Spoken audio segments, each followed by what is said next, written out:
This week on Dig Me Out. Jay, tell us why you didn't like this song. This is where the record died for me. At the second song.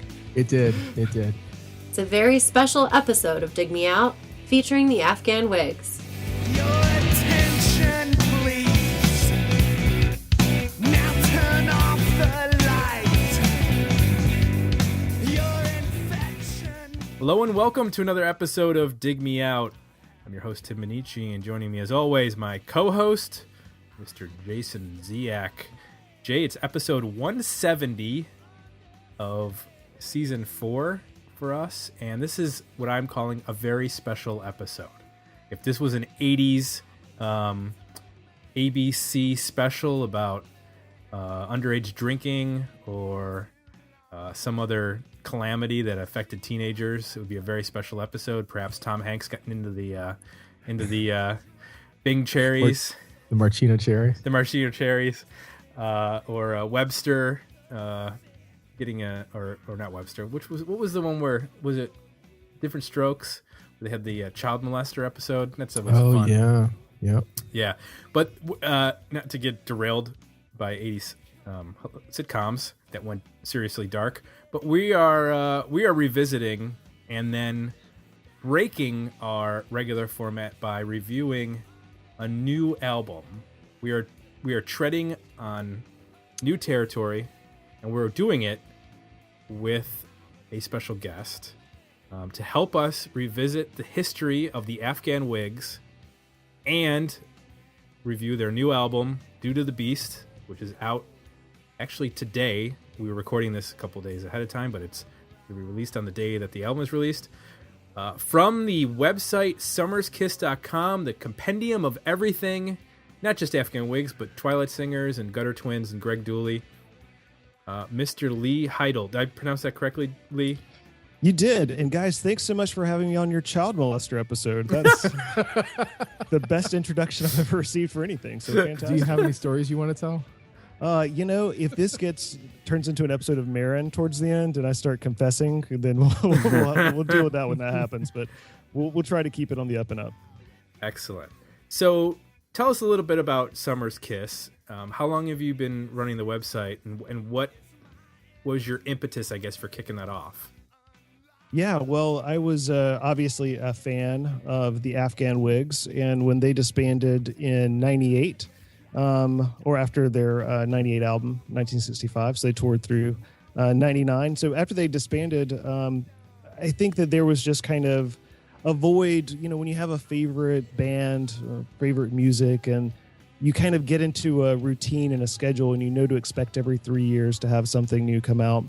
And there was a gap, and Greg moved on to do the Twilight Singers, and I initially started a Twilight Singers fan site when that project was still in its infancy, I guess. And that was going well. I was enjoying doing it, but then I kind of got that itch, and I don't know, it sounds kind of silly at this point, but the internet was still much more raw in the early 2000s than it is now. And there was this kind of, urgency that some of this great content about the Whigs would end up being lost. There was a fan site about the Whigs while the band was still active that was run by Meredith Borikov, and it was a great site, but she decided to give it up. And so I was just like, well, these great interviews and all of these great album reviews, and what's going to happen to all this stuff? So in 2003, I put together summerskiss.com, really just as a place to hold all of that old information about the Whigs and kind of have it all in one place, and kind of tried to work to collect that. And this is back when a lot of news websites weren't saving their archives. Things would just disappear. And that was really kind of, sad, I thought. So that's why if you look through those archives on the site, there are a lot of full articles from a long time ago. And as they start getting more and more recent, from threats of copyright takedowns, you get little excerpts of some of the more recent ones because people have learned that needs to stay up. So that's where it came from, and that's why I started it. And I remember that site that Meredith ran because I think there was guitar tabs on there, and that's where I learned a lot of Afghan Whig songs on guitar. Was going to that website, and when I was first learning guitar, picking out those guitar tabs and figuring out how to play Honky's Ladder or the bass line to Debonair or something like that. And that was, I remember the early days when a lot of that stuff wasn't even in like full, it was like just text. Like there wasn't even like a lot of graphic images to go along with it. So, and then there was also wasn't there like an email mailing list? Still is. Okay. It was called, Meredith started that as well. It kind of had the name The Congregation after the Whigs record. And I guess in the last year or so, most of that activity has moved to a private Facebook group. So a lot of those old timers are still around and still talking about Greg and all his projects. And it's kind of cool because the anonymity of a mailing list, from back in the day for people who are old enough to remember those, was interesting because you kind of got to form your own basis for all these people, and you kind of only knew them by whatever handle they came up with to call themselves by, or some random email address that they used. But now when you can see like a picture of somebody right next to it and a picture of their kids, it's kind of, it takes the mystery out of it, but it also lets you see you're a part of a real community of real people, which is cool as well.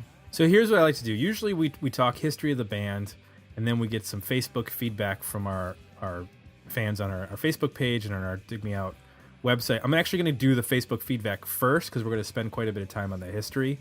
Because when I posted that we were going to be spending a full episode on the Whigs and really diving into their career and the new record, we got a lot of feedback. So I'm going to read a couple things that people posted, and then we'll get into the history. So first, David Gorgos, frequent contributor to the show, has been a guest. He said during their final tour, saw them at the TLA in Philly. Awful show, sloppy. Then went up to New York City 2 days later for the Bowery Ballroom show, and they blew me away. Guess they feed off the crowd. Do I have to pick a favorite album? 1965 is brilliant. Gentleman is intense. Congregation is lush. Black Love is soulful. All are stunning. Brandon Trammell, frequent commenter, says, I've seen Dooley every time he's been through Detroit since 93. Afghan Whigs, Twilight Singers, Gutter Twins, solo shows, etc. Still one of my all-time favorite singer-songwriters. Saw the Whigs last year, and they were probably as good as I ever seen them. Eric Grubbs, former guest and contributor, a band that can really do no wrong. Black Love is probably my favorite. We'll get into what our favorite records are from the Whigs later. I also want to get into where we discovered the Whigs. I think that would be an interesting thing as we go through the history of the band. Todd Green says, this news excites me. Well, I'm glad to hear that, Todd. Chad Charles Hoffman says, yes, can't wait. Gavin Reed, also frequent contributor and former guest. Can't wait, guys, for both the new Whigs record and the pod. Derek Ashley, I've pre-ordered the new record and cannot wait to plop down on the recliner, enjoy some beers, and inhale this on vinyl. I've enjoyed the Afghan Whigs throughout their career.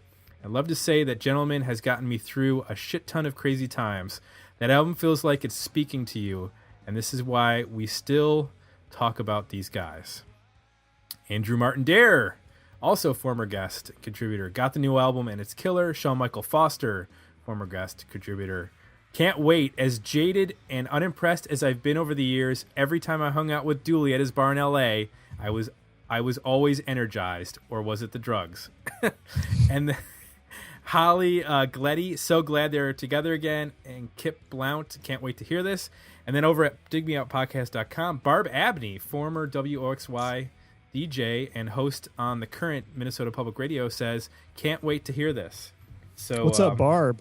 Yeah, I know Barb. Yeah, and a friend of a friend, Matt Shiverdecker, who also worked at WXY, was a college friend of Jay and I, and Jay, you're in the same town as him now. He's down in Austin with you. They both worked together at OXY back in the day. So that's our feedback from our podcast fans and listeners. So let's get into the history. This is where I think there's a bit of myth making with the Whigs in some respects, because I remember hearing when I first discovered the Whigs, I'll get into when that happened, but I remember hearing, oh, you know what's cool about the Whigs is that the band formed in jail. And I was like, what do you mean? They're like, oh, the guitar player and Greg Dooley met in jail. Have you ever heard that story, Lee? I've heard it many, many, many times. Now that's and, not... Yeah, I'm not gonna. I think that you're right. The term myth making applies to a lot of the Whigs' career, and I think that goes back to these guys grew up in a time when Zeppelin was coming up, and you saw like Song Remains the Same, and you just had these kind of weird connotations of who these people were and where they came from, and I think that there was a definite impetus to spin some things a certain way, and the band themselves have done their part to encourage some of that from time to time. It's shown up in press releases here and there. Jay, you and I have talked about this in the past, where it was almost better when you didn't know everything about a band, and sometimes there was like legends around the band that preceded them, that made them larger than life. Yeah, do you absolutely. think that the Whigs are really one of the last bands to sort of like embrace that? Yeah, I do. I think there's at least going back to the early and middle period, there was always, even now, if you think about like I don't know if anybody follows Dooley on Instagram, but like even his persona on there is sort of mysterious. Like he doesn't ever, he takes these really like artistic photos of like strange areas and scenes, and you can't quite place like if it's really him or where he's at, or you don't ever see people, or it's never him. It's kind of this mysterious figure taking these photos. So I mean, I think that's always been a part of them. And then he'll pop up in the news here and there, or you'll see a picture of him hanging out at some bar, or like us sometimes in Columbus we'd see him there. And it was actually funny. I remember one time we were hanging out at a bar in Columbus, and word got around that Dooley was going to be there that night. And I remember everybody was super excited to try to meet him, and I'm like, I don't want to meet him. You know what I mean? Like, there's no possible way. Like in my mind, the character I have, there's no possible way the real person could be cooler than that. You know what I mean? Like I've created this persona in my head that goes along with the music, and I'm not really interested in breaking that. So I'd rather just stand on the other side of the bar and just I don't need to do that. So yeah, that's always been part of them for me. Yeah, I kind of agree with you. I think I tried to avoid actually, because I think we were at that same bar, and I was like, I don't think I need to meet him. Yeah, because then the stories come back about the people that did meet him and what he said, or they were at a party afterwards and like what he did at the party, and you're just like, well, that sounds kind of lame, or like that's not nearly as what I as cool as what I pictured in my head when I listened to Gentlemen. Exactly. So according to the internet, the real story is that Dooley was in a band called the Black Republicans, and John Curley, the bassist, would join that band. Curley introduced Greg Dooley to Rick McCullum, who was a guitar player in Cincinnati, and Dooley and McCullum sort of bonded over a love of R&B, and the Whigs came together in 86, sometime in 86, based around getting together and starting work on a Temptations cover. The Black Republicans broke up. Dooley went to Arizona, started working on some material, and that became what was eventually the first Afghan Whigs album, which is called Big Top Halloween, and that came out in 1988 on their own label called Ultra Suede. And that wasn't even really supposed to come out. It was just that they had done some demos, and then all of a sudden John Curley was making album covers, and they pressed like 1,000 copies of that, one of which ended up in the hands of Jonathan Poneman, who is the co-founder of Sub Pop. So, Lee, does that sound more like the official story, that the actual true story of the Whigs beginning? That sounds pretty close. There may be a couple of things in slightly different orders, but I would say that is probably as close as we're going to get to an official beginning of the Afghan Whigs. Yeah. It's important to note, so this is, late 80s in terms of Sub Pop, which was where Ponen was the co-founder of.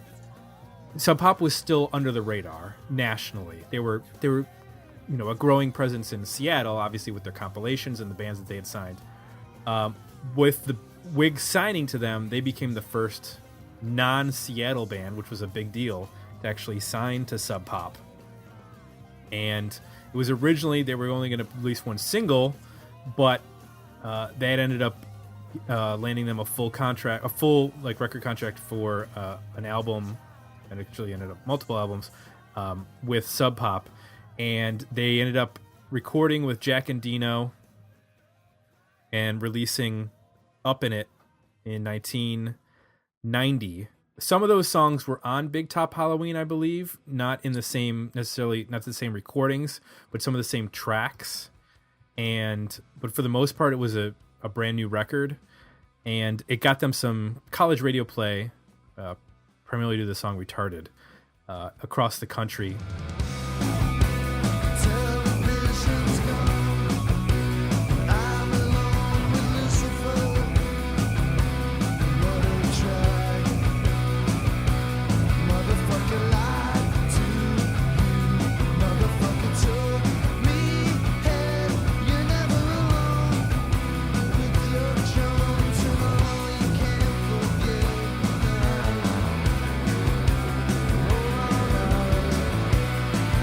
The price is down, so come on, come on, come on, come on.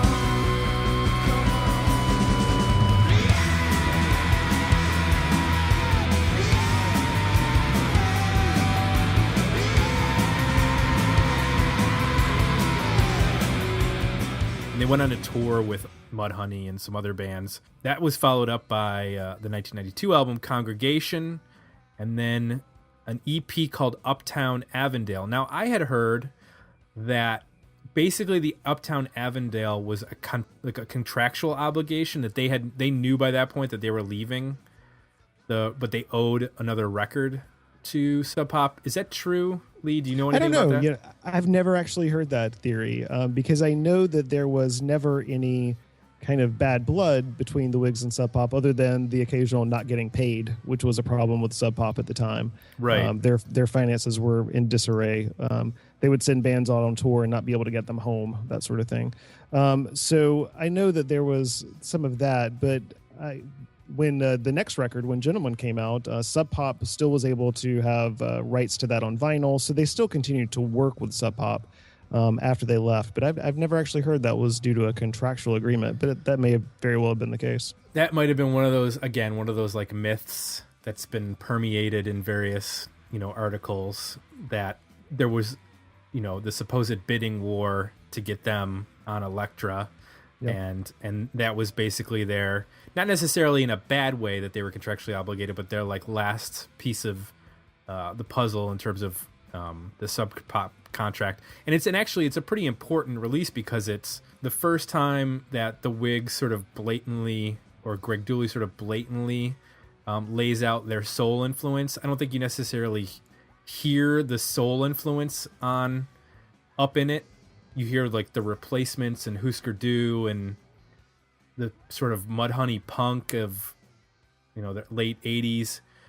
It's not necessarily in the same way as Congregation would show off a little bit more of that soul influence, and obviously with like Gentleman and then going into the Black Love. But Uptown Avondale is like the clear evolution of the band going from their sort of like punk Midwestern roots to I think at one point they were described as Nirvana meets Marvin Gaye is what I've heard. Is someone using that sort of description? And I think that you're right in a lot of ways with that record because it is such an overt soul record. But for me, Congregation is the one where they really become the Afghan Whigs that would carry throughout the rest of their career, because that was the real seeds of a concept record, of having a thread that, and it's not a strict concept record, but there's a thread that runs through the songs. There's a real cohesiveness to that record. And that's also where they really start pushing the covers at that point as well,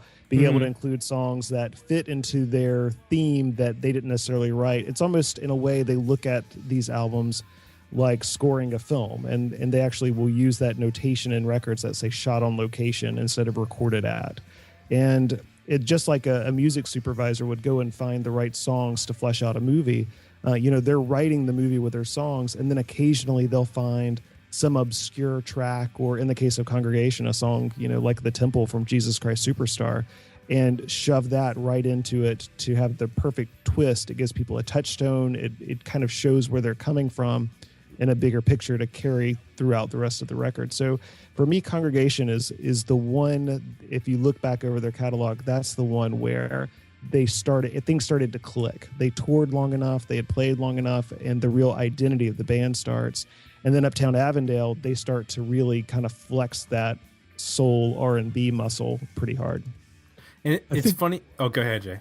I was just gonna say, in terms of Congregation as well, that's for me musically where the first record is very much about guitars, and not that the other records aren't, but like Congregation is a shift to really a strong focus on drums as part of the band, like not just providing a beat behind guitars. It's an integral part of what makes the song is the drum beat, and it's mixed louder and fuller, and it's just sonically and from also a structure standpoint, you can tell that the drums become a bigger part of the sound of the band at that point.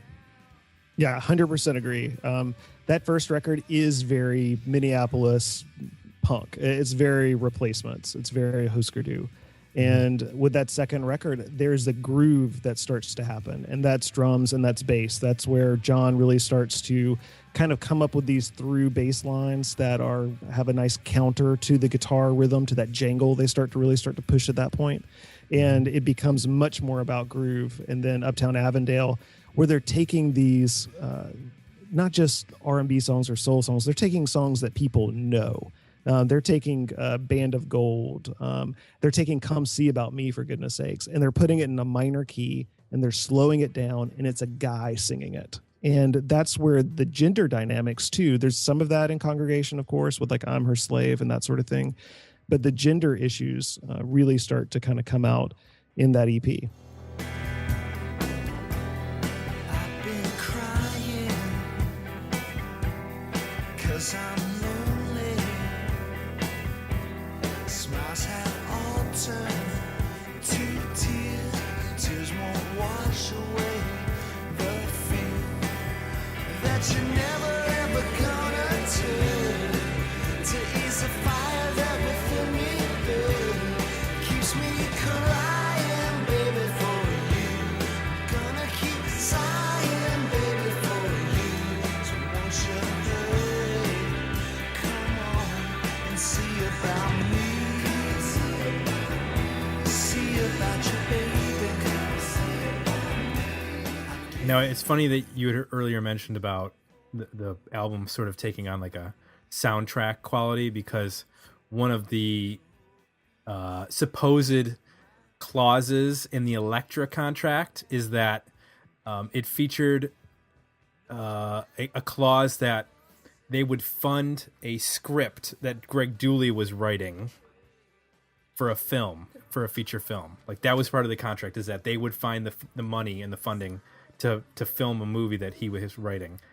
Whether that's true or not, it's one of those ludicrous like 90s record contract stories that you hear about, where bands are getting thrown tons of money by multiple labels to get them to sign, and they're throwing in these wacky addendums to get push it over the edge.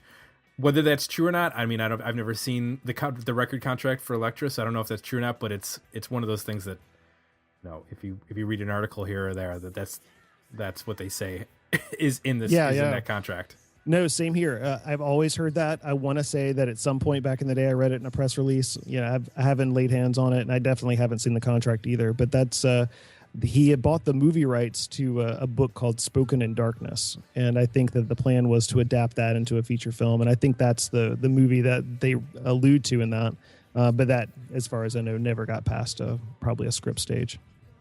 So after signing to Elektra, they went to Ardent Studios in Memphis, where such folks as Bob Dylan and Led Zeppelin and ZZ Top and Big Star had recorded, and those sessions turned into the album Gentleman, which was released in 1993. Received positive raving reviews in the Rolling Stone and Village Voices Paz and Jop critics poll in 1993. I would guess, I think, had the highest charting singles and modern rock top 20, and then Airplay on MTV. I think this is what you call like the sort of commercial peak for the Whigs. Yeah. I mean, absolutely. This is, to turn back the dial. This is when MTV was really starting to make that shift into promoting more of alternative music. When the videos from Sub Pop bands or Caroline artists or all these different smaller label bands would be seen outside of 120 minutes for the first time. And I think that that's right when Gentleman was coming along. They, of course, made videos for songs off Congregation and off the Uptown Avondale EP. But with Gentleman, there was the chance, I think, to take this record that was so incredibly cinematic and thoughtful and put together so deliberately and translate those songs into really stunning visuals as well. And this is the period where I got into the band or heard them for the first time because of those videos. So it was on MTV, you saw the video on MTV and were like, whoa, what is that? Yeah, no, I'm sure I saw it on 120 minutes, but I saw the video for Debonair and it was bonkers because it was, there's this great opening tracking shot in that video of this kind of lower class white family sitting out front in these kind of track homes. It just had this whole vibe of, I grew up in the South and there's just people who sit out in their front yard in their lawn chairs and just stare at the highway kind of vibe as you're going past. And then there's Dooley in this white suit and the goatee and the cigarette. And from there on out, it was just this song about things that my 15-year-old self had no business knowing about. So, and then of course, they got some, I guess you'd say, placements in various TV shows and movies. My So-Called Life would probably be the most prominent one in terms of, in 1994, they were on that soundtrack. And then in 96, they were in the soundtrack for the film Beautiful Girls. They actually played in the movie, the bar band, and did a couple of covers, including Barry White's Can't Get Enough of Your Love, Babe. And Dooley was actually the executive producer on that soundtrack. So from there, we go to Black Love, which is the second album for Elektra. That came out later in 96. And it was the first album, and the only album with the new drummer, Paul, I don't know how to pronounce his last name, Bucinaji? I'm going to go with Bucanyani. We'll go with that. Who replaced Steve Earle. Do you know the story of why Steve Earle was replaced? Yeah. Wouldn't it be rather just have a fantasy about some crazy thing? All these things, it comes down to, I think, when you're traveling, when you're in a working rock and roll band, when you are in a van with 3-4 other guys 24/7 for 11 and a half months out of the year, there are just personality things that come up. And that's just a case of, I think, that the personalities at that point weren't meshing anymore. And it was, let's get somebody else in this van who, we can mesh with a little bit better at this point. So it's not a huge salacious thing. There are some details of it that are pretty interesting that aren't my story to tell, but it was just a change. It was time for a change, and it wouldn't be the last time a different drummer sat on the throne for the Afghan Whigs. No, not at all. Now, this is where I was introduced to the band, which was with Black Love. Jay and I were working at college radio station, WFAL in Bowling Green, Ohio. And I remember getting the single first for Honky's Ladder in the studio, playing that. It was the edited single, so the the F-bombs were edited out. We played it, and I was not familiar with the Whigs at this point. So I was like, whoa. And then the video came out. That was on either Alternative Nation or 120 Minutes. I think it's like Dooley at like a podium or at a, preaching from a church podium. A pulpit. Pulpit, yes. Sword, yeah. Yeah, pulpit. That's what I was looking for. Tim goes to a lot of church, you can tell. Yeah. And then the second single was, I believe, Going to Town off that record. And I was sort of like, what is this band? And went back from there, picked up Gentleman, went to the local record store. I don't think they had Congregation, so I think I actually had to order it in order to get it. And then sort of became obsessed with them at that point. Was looking for singles. I bought like the Honky's Ladder single and the Going to Town single, which had covers of If I Only Had a Heart and a couple other tracks, and I can't remember what they were. All of them were now. But there was a lot of like going back and figuring out this band, going backwards at that point. Jay, what's your introduction? Where did you get, come into with this band? It was actually Gentleman and the song Gentleman.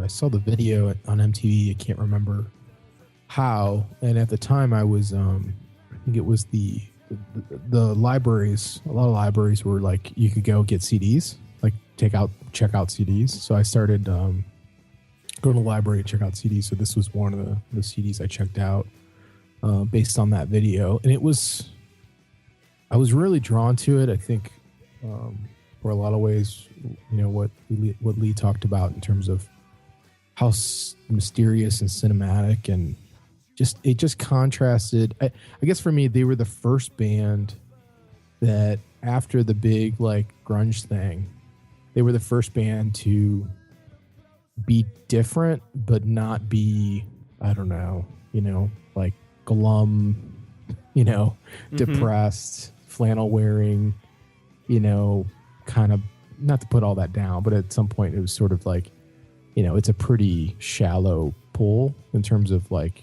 subject matter when it comes to music. Right. And this was the first band. It was like, wow, you can be completely different, new, fresh, not sound like anything I've heard before, but still be really kind of mysterious. And I don't know, just the whole potential of what this band could be seemed really exciting at the time. And, as a drummer at the time and somebody who loves guitar riffs, that's really what got me too in terms of music. You know what I mean? It was just a different sound to this band than anything that else was going on at the time. I think Jay hit a really good point there that, this was, where, Soul Asylum is on the radio, and you have this whole kind of sad boy thing through a lot of stuff, kind of that mopesterism and people who didn't want to be rock stars. Pearl Jam decides to stop making videos because, they're getting too much attention, or, you have the whole, that kind of weird mid 90s thing where everything gets so politically correct. And there's this real sense of watching whose toes you step on with everything. And the feeling you got from the Afghan Whigs music, while it wasn't offensive or anything else, it just felt so honest in an era where everyone was trying to hold their tongue. Well, the one thing that I would learn about Dooley afterwards, I didn't see them live until this 1965 album, was what a larger-than-life stage presence he was. Because even though this was a band that was, essentially playing smaller venues for the most part, unless they were taken out on tour by a really large band, they were playing, 1,000-seat or less venues. Personality-wise, he was, as I guess you'd say, dynamic, from what I learned, as David Lee Roth in terms of interaction with the crowd, and had this like persona, and had I think there was even like fanzines that were dedicated to hating Greg Dooley. Yep. Have you ever read any of those? I've never even seen any of those. No, as far as I know, there was only one that was put out, and I think it was one of those things that probably was 10 copies, and those fanzines were, the rumors of fanzines are always more important than the actual fanzines. When you actually get it, you see like, oh, well, whatever, there was really nothing smart to it after all. But yeah, there was one that floated around for a little bit, but I've never actually seen one. The David Lee Roth comparison, I have never heard before, but I have a feeling that a lot of people wouldn't think that was too far off. Just a very, involved performer, and it's not shtick. I mean, it's not doing splits on stage or riding a giant inflated microphone, but it's really creating a connection, and it's reaching out, and it's trying to engage. It's, to me, it's much more akin to like seeing Kiss or something like that, where there's just a lot of reach out into the audience and expecting that pushback. And Greg was famous for saying, tonight we're the car and you're the gasoline. And that was a very real statement. And one of your Facebook listeners posted about seeing the show he didn't like so much in Philly, and then seeing them in New York and just being blown away.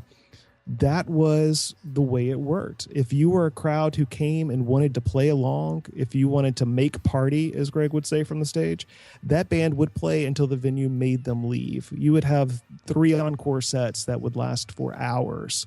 And if they weren't feeling it, they had another city to be in the next night. So they would give you a solid show and they would be done, and then they would head out the door. Y'all ain't gotta work tomorrow? Y'all want to make party? 1, 2, 3, 4.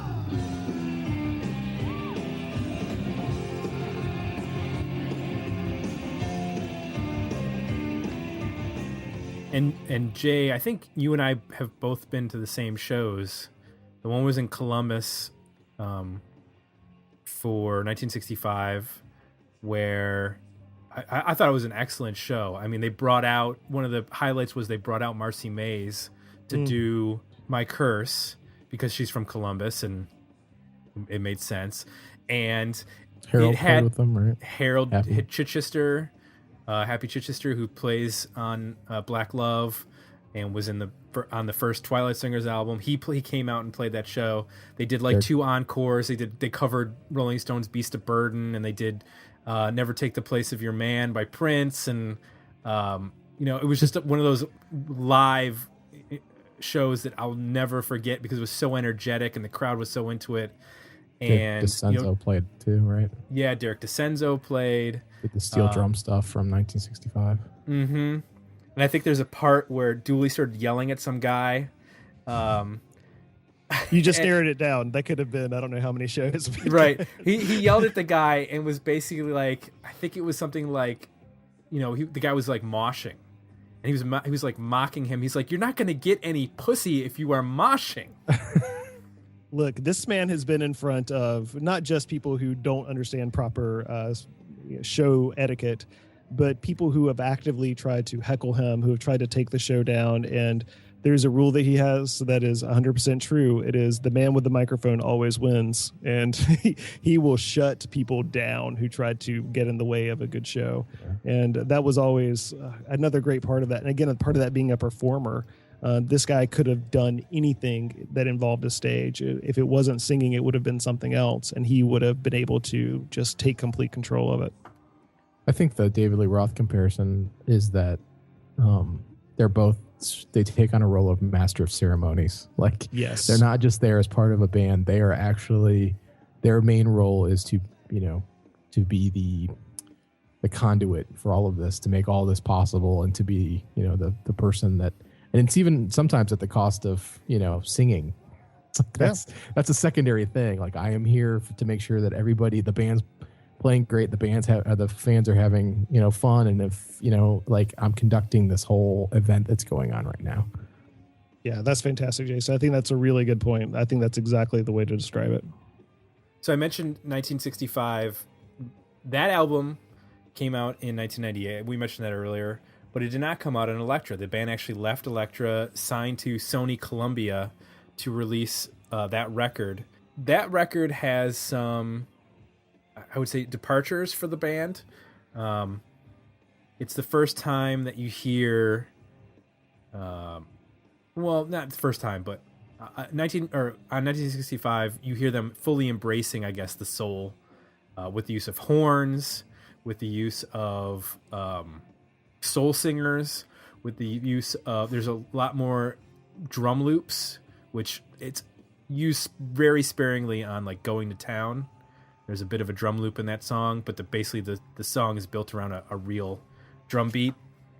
But it's the evolution, I guess you could say, of the Afghan Whigs from a film noir-ish sort of introspective battle of the sexes to that record is much more of a, I don't know, I don't want to call it a party record. I know that Greg Dooley had described that at one point, that it has a party atmosphere on some of the tracks, like Something Hot and 66 and some of this other records.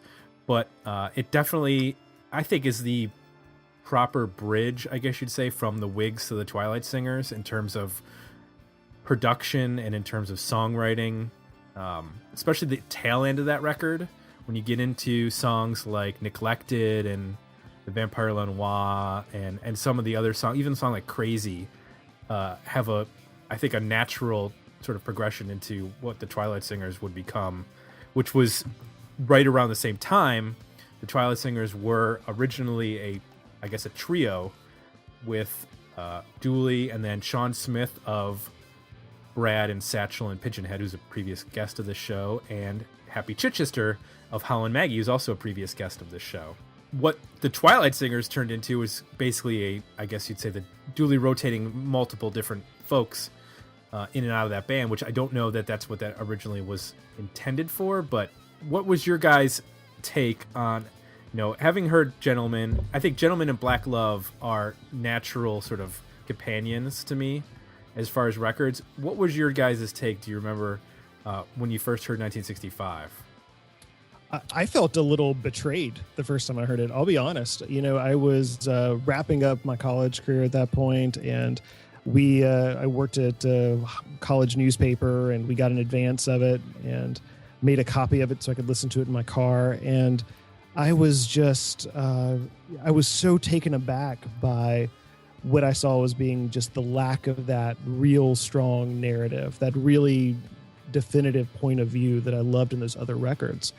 But once I, listened to it, and then once I went out and saw that tour and saw how amazingly those songs lifted the live performance based on the show I had seen on the Black Love tour, that's where just being a fan of the band went to being just full on devoted to what Dooley was going to do, because that's where I kind of saw the bigger picture and what the transformation was and where it was going. But at that time, when I first listened to it, these concise, really tight pop songs, 3.5 to 5 minute radio friendly songs, and they got placed in movies, and they didn't get any more airplay on the radio, unfortunately, but they did show that they were capable of this more commercial sound. And that's, again, being a disgruntled 22-year-old, I was kind of like, they've abandoned me.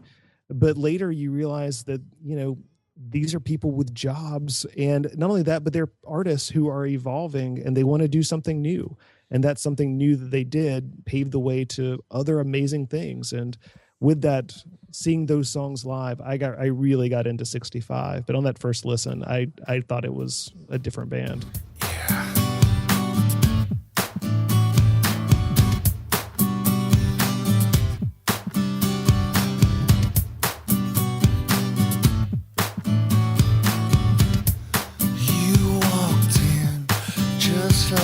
Smoke with a little come on, come on, come on, and then you walk, come on.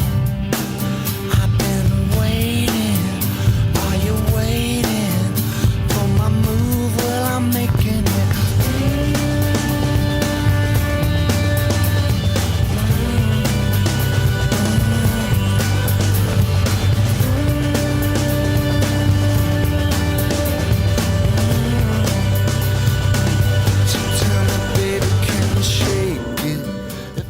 Yeah, I think I reacted pretty well to it. I like the pop side of the band, so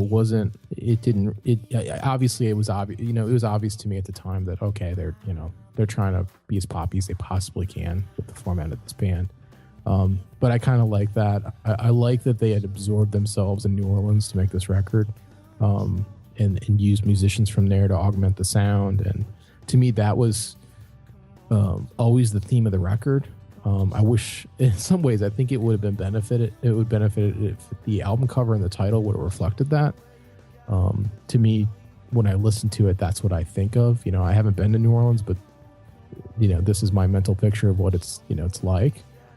Is this record? So that part of it was interesting to me, and I always thought that was the theme. I never quite understood what the astronaut in the title had to do with anything, but yeah, I mean, it definitely the live presentation brought a lot to these songs as well. I did think a song like Something Hot, which I like quite a bit. I even at the time thought it was kind of a little overproduced and overdone. The live version of it, kind of really brings it down to bare bones, and I think it makes you appreciate, the quality of the song and not get kind of caught up in all the extra, the soul singers and all the extra stuff going on. And it's got a couple of my favorite Whig songs on it. Uptown Again is an all-time favorite for me. And 66 is always a fun song. So it's got some songs on it that I like quite a bit too. Wouldn't say it's my favorite, but I think I reacted to it pretty well, and it stands up fairly well. And then I think Jay and we both went to what was then going to be the last Whig show in Cincinnati. They had Holla Maggie opened up for them, and then they opened the Whigs opened the show with The Boys Are Back in Town, with Harold Chichester on the second guitar, so they could do the double guitar stuff like Tin Lizzy. And now what's ironic is that I don't think that was as good a show, even though it was like the last show, a big celebration, hometown. It felt like a little bit of a lackluster show compared to that other 1965 show that we saw. Do you remember that show at all, Jay? I do. I remember it being really good. That's funny. Huh. I just remember just because it was Cincinnati. I think the crowd was just so nuts. Like, I just remember the crowd being like really, really into it. And I just remember them doing, I don't know, it seemed like they dug deeper into the catalog for that show too. I remember them playing stuff off of Congregation, and I don't know, I remember them both being really good. And now I actually have the bootleg of that show. When I listen to the bootleg, it doesn't sound nearly as good as I remember it. So maybe there's something to it. Maybe you actually heard the real show and I was caught up in the moment. Possibly. So that's 99, I'm guessing, is when we saw that show. And then the band, essentially they were broken up by then, but they would officially break up in 2001. The Twilight Singers album would come out in 2000 that I mentioned with Sean Smith and Happy Chichester. And that would become the main sort of songwriting vehicle for Greg Dooley, basically for the entire decade of the 2000s. They would release Blackberry Bell in 2003, and then the Covers album in 2004. And then Greg Dooley would release a solo record of sorts called Greg Dooley's Amber Headlights, which was, like, I guess, a collection of various songs. And the one I remember talking to Happy Chichester at one point, and apparently, so the first song on that record is called So Tight, and the drum beat is played by Happy Chichester, and he didn't know that song was being used for anything. Like, he had basically just played a drum beat for Greg, and Greg was like, yeah, that's cool, and kept the recording, and then looped it and used it for that song, and he had no idea that it was going to be used for that. He gave him songwriting credit for the, or not songwriting credit, but, credit on the record for playing the drum track, but he had no idea that it was being used. And then in 2006, Powder Burns. 2011, there was a bit of a break there. Dynamite Steps was released. That was up until now the last Twilight Singers record. But then in between there, you have the Gutter Twins, and that's with Mark Lanigan, who first appeared on the Twilight Singers album Blackberry Bell, and then they would release an album together called Saturnalia in 2008, and that was released on Sub Pop. So that was sort of the in-between of the Powder Burns and Dynamite Steps. And all of this is covered, of course, at Lee's website, Summer Kiss. Oh, you did a great job. As well as some other recordings or projects by John Curley after the Whigs had separated, and Rick McCullum. I believe his band's was called Moon Man, and John Curley was in a couple bands. I'm trying to remember. One of them actually opened for Twilight Singers, I think. Probably Staggering Statistics. Yeah, Staggering Statistics. And he's in another one called Fists of Love, I think. That's right. Yep. I've never heard any of those bands. I have no idea what any of that sounds like, which is, I should track that stuff down, but just been lazy over the years. Yeah, the other Curly stuff doesn't sound anything like the Whigs. So that's, if you like Pavement, the Staggering Statistics stuff sounds a lot like Pavement. Yeah, I really don't like Pavement. Yeah, I don't either. So. I don't either. So that's usually the touchstone that I give. His bass playing is great in it, though. Very melodic. Really, it kind of is the second voice in that music, is his bass work, which is nice. And then the Fists of Love stuff I haven't heard a lot of, so I can't really say what they sound like. But So that pretty much takes us up to the new record. So it was kind of not a long time coming. I mean, the band has been back together essentially since 2011.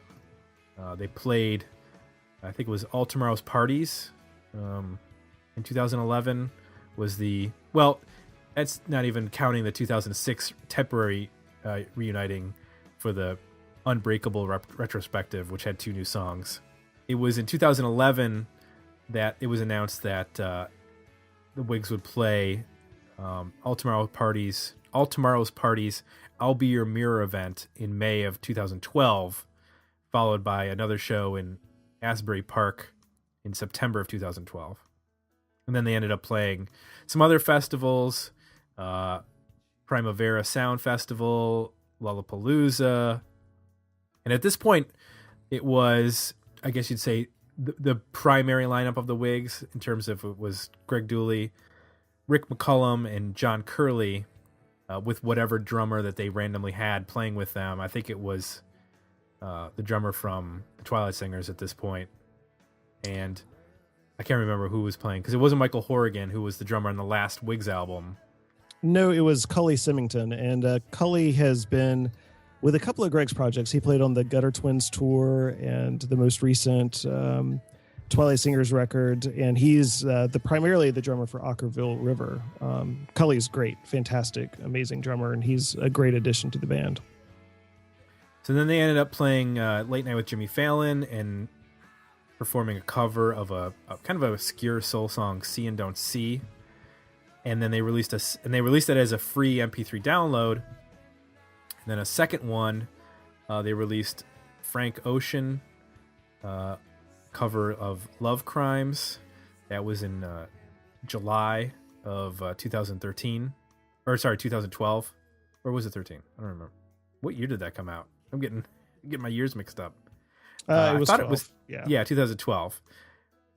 2013, they played South by Southwest. Jay missed them by a year.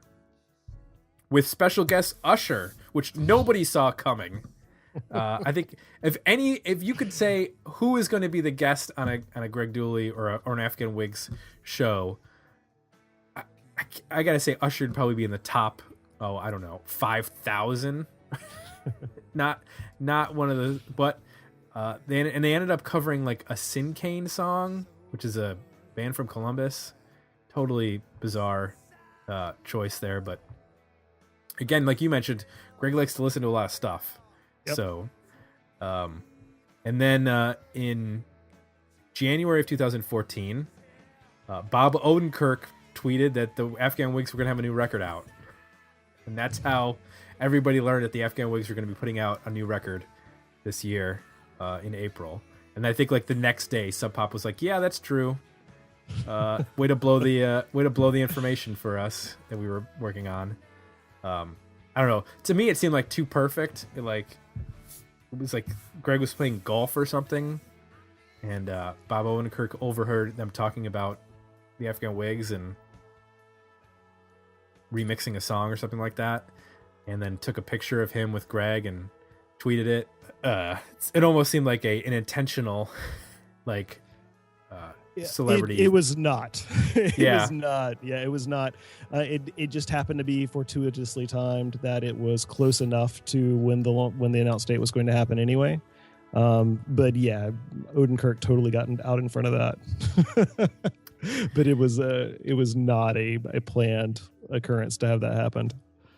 Were they So going to then do like a big surprise kind of thing? Because they kept it under wraps. Yeah, In terms of mystery, in terms of we talked about earlier, the mystery around this band at times. Well, Greg had posted to his Instagram account and to the band's Facebook page several times over the past few months of shots of him in the studio, of some of his regular Twilight Singers band members in the studio, and one or two of John Curley in the studio. And so at that point, people started, there was the chatter, I guess going back as far back as maybe November, October of last year, that is this the Whigs? Is this something else? Is he just kind of, will this ever get released? Is this, it could be anything after the Usher South by Southwest thing, right? The gloves are off. It could be anything. And but the actual timing of the announcement and everything else, I think that was kind of done to be originally and intentionally to just kind of drop a bomb on everybody, and that it's ready. And not only is there a new Whigs album coming, but the album is done, and we've got a release date, and we've got a video coming out in a couple of weeks. I guess they didn't say that at the time, but that was shortly thereafter. After that, about a month after that news was dropped, it was announced that Rick McCullum was no longer actually in the band. I read, I think it was in Rolling Stone or Spin, one of those two, that it was basically personal reasons on McCullum's part. It wasn't like a personality issue between him and Greg or him and John or anything like that, but it was basically Rick needed to step away from the band for his own personal reasons. And so I heard that on the tour, at one point towards the end, they brought in the Twilight Singers guitar player to quote unquote kick Rick in the butt or get him straightened out in some way. And, well, Dave did the whole tour with him. So Dave Rosser, who was an amazing New Orleans bass guitar player, who has been Greg's sideman for a while now on a lot of projects, and a fantastically wonderful, nice human being.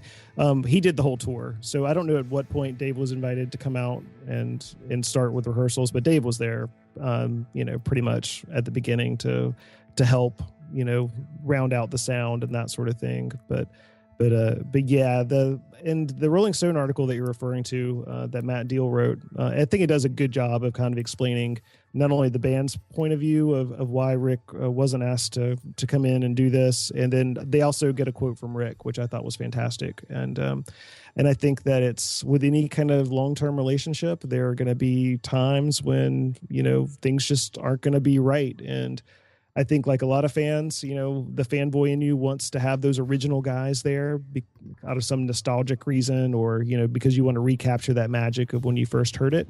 But the fact of the matter is that, it doesn't always work out that way. So I hope that, like everybody, at some point, if the band thinks that's the right move for the band to get those guys back in it, to get Rick back in it. And, but, until then, I'm glad to have new Afghan Whigs music. so because of McCullum's departure, that means there's quite a few guitar players on the new record. You mentioned Dave Rosser, John, I think it's Skibick. Is that how you're Skibick? And then Mark McGuire, who's in a Cleveland band called, or was, I think he's left that band, called Emeralds. Yep. And then a variety of other folks on either vocals, or I think there's a couple different drummers, which we'll get into. But John Curley, of course, on bass. So this is sort of taking it back to the earliest aspect of the Whigs, in the sense that it was basically John and Greg at the very beginning, and then John introducing Rick to Greg to start the band. This is John and Greg. So it's almost, I guess you could call this the Afghan Singers or the Twilight Whigs, because it's basically a lot of Twilight Singers folks in the other roles. So I've heard that a lot, and I think that's kind of fair. It's just kind of when there's been a break like that, when people talk about the new record, a lot of, I hear a lot of, oh, this song sounds like the Twilight Singers. Well, of course it sounds like the Twilight Singers. That's what he's been doing for the past, however many years. But, for all we know, this is what the Whigs may have evolved into on their own naturally. Those Twilight Singers records, that first one was written shortly after Black Love, so all of this was just coming down the pipe, and it was just what band name was going to be on it, and the Afghan Whigs made sense, I think. So let's get into the new record. Due to the Beast, out today, April 15th.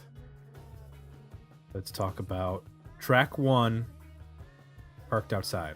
I have to say, when I put on the record, I got the, because I pre-ordered the vinyl, which I just received as we were recording this, and it's glorious.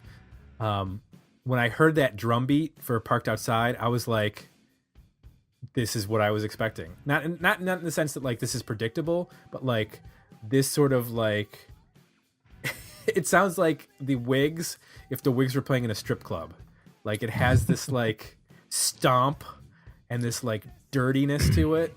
The bass is like incredibly loud when it comes in on those hits, that dun dun part. But this sounds like what would the natural evolution of what would have come off of like the last Whigs record for me, which is bizarre because they're 16 years apart. Well, it is the stereotypical striptease beat. Yeah. I mean,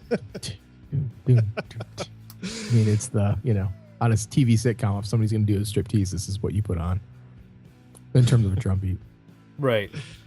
And I like, if there's anything that Greg Dooley is, it's he's self-aware of as a songwriter and of pop culture and of, throwing in, Diddy lyrics or Nas or whatever. The line where he sings, if they've seen it all, show them something new. I feel like, okay, like that's what you would write on the first song of your new record that's out after 16 years of, of your band being dormant. It leads into kind of an interesting chorus because it has this like sort of loud and propulsive, for the stripper beat, as we refer to it, verse. But then the chorus has a much more space to it. There's not a lot of lyrics to the chorus, which kind of threw me a little bit the first time I heard it. I couldn't even quite make out what he was saying. I don't know. What was your guys' reaction to that?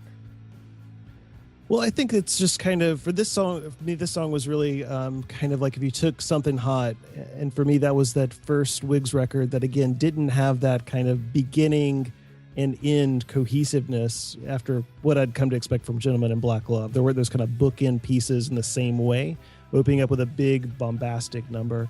But it was really like, something hot mixed with, there's a Twilight Singers song called I'm Ready that does have that kind of more simple chorus. But the production on this is really what just made me sit up straight when I heard it, because it is produced in such a way that is, I feel, really modern, in that the levels and the space that is in the song really allows it to breathe. You hear it so well. And this is, the first Whigs record I bought that wasn't also available on cassette, and I think that makes a huge difference in where we've come from. But that kind of transgression and to the real swagger to having the more emotional tilt to that chorus is what Greg does. Yeah, I think I was drawn in by the drum sound for sure. At least initially, the big, really saturated, compressed beat. It's pretty bombastic to begin the record out. I guess it starts to, though, for me, reveal some of the flaws that I see through this record that you guys are going to hear a lot about. So one is the fact that while it sounds like, real drums, as you listen to it, it sort of becomes obvious that it's not a real drummer, whether it's sampled or looped or drum machine or whatever. The beat never changes. There's no crash cymbals. Like, it becomes pretty obvious that, like, unlike most, like, all the other Whig stuff, this is not Greg maybe saying, hey, drummer dude, I got an idea for a beat. Why don't you do something like this? And then that guy interpreting that and performing it. This is, Greg in the studio manufacturing the exact drum beat he wants using whatever technology he has available, much like the Twilight Singer stuff. So in a way, there's parts of it that I really like. It's probably one of the better songs on the record. But there's that aspect to it that it just, at the end of the day, what that means is it comes across a little bit lifeless for me. And then it's a little like overly simple. So I think the comparison to Something Hot is great. I think it is in a lot of ways reminiscent of that, at least at first take. But then that song has some complexity to it and some performances going on that I think elevate it, that this song kind of just doesn't have. It's like the chorus is almost the same part, and they just add some extra keyboards and stuff to make it feel like a chorus, and like 4 more guitars. It doesn't quite have the songwriting, I don't know, that I would come to expect from a Whig song. That's interesting. That silence. It's okay. You're allowed to be contrary. This is why I had to drink 3 beers before we started that. Okay. I am totally respectful of your opinion of the song.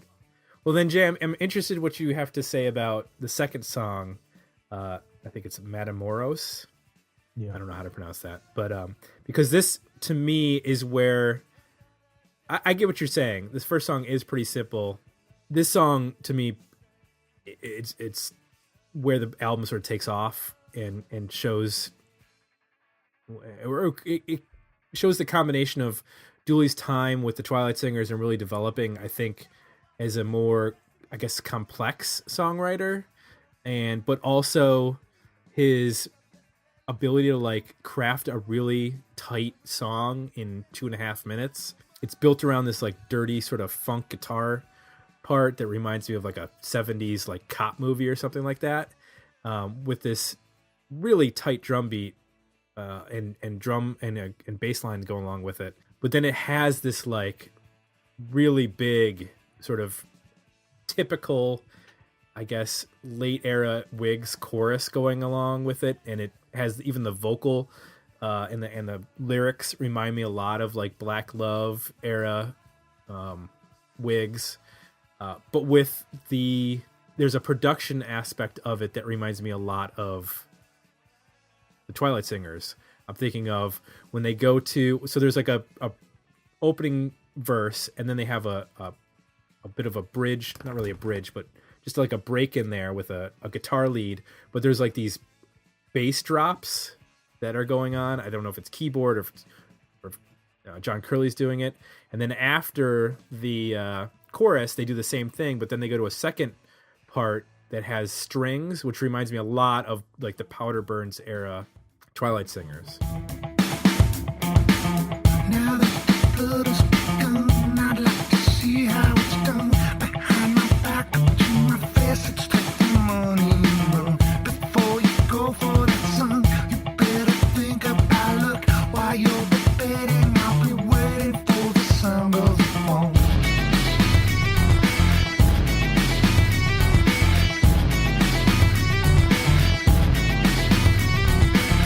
If my desire for your company made this motherfucker point his gun at me, every complication, every little crime that you hide, I'll be fine. If you ever do change your mind, I'm over you.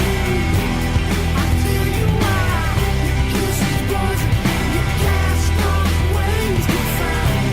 I cut you down, I stitch you out, you put me fine. So I'm curious of what you guys thought of this song. Lee, let me start with you. Yeah, I felt in some ways the same, that this was part of where the record took off, because I'd like I'm Ready on Powder Burns. There's that kind of, the song is what it is, and it kind of does stand alone. And then after that, the album starts to evolve and go different places. And for me, I had the chance to get this a little bit early and put it in my car. And this record is one of those that's just meant to be in a really good car stereo, as loud as possible. And this song took me completely by surprise with those weird, like the bass drops that you mentioned, that kind of thing that you'd almost hear in some sort of electronic dance music song or something like that, interspersed with these different rhythms that we haven't heard from them before. And you've got the lyricism that is, again, that confrontational, danceable kind of interesting thing that Greg does lyrically in that song. But it does not sound like any other Whig song you've ever heard before, that's for sure.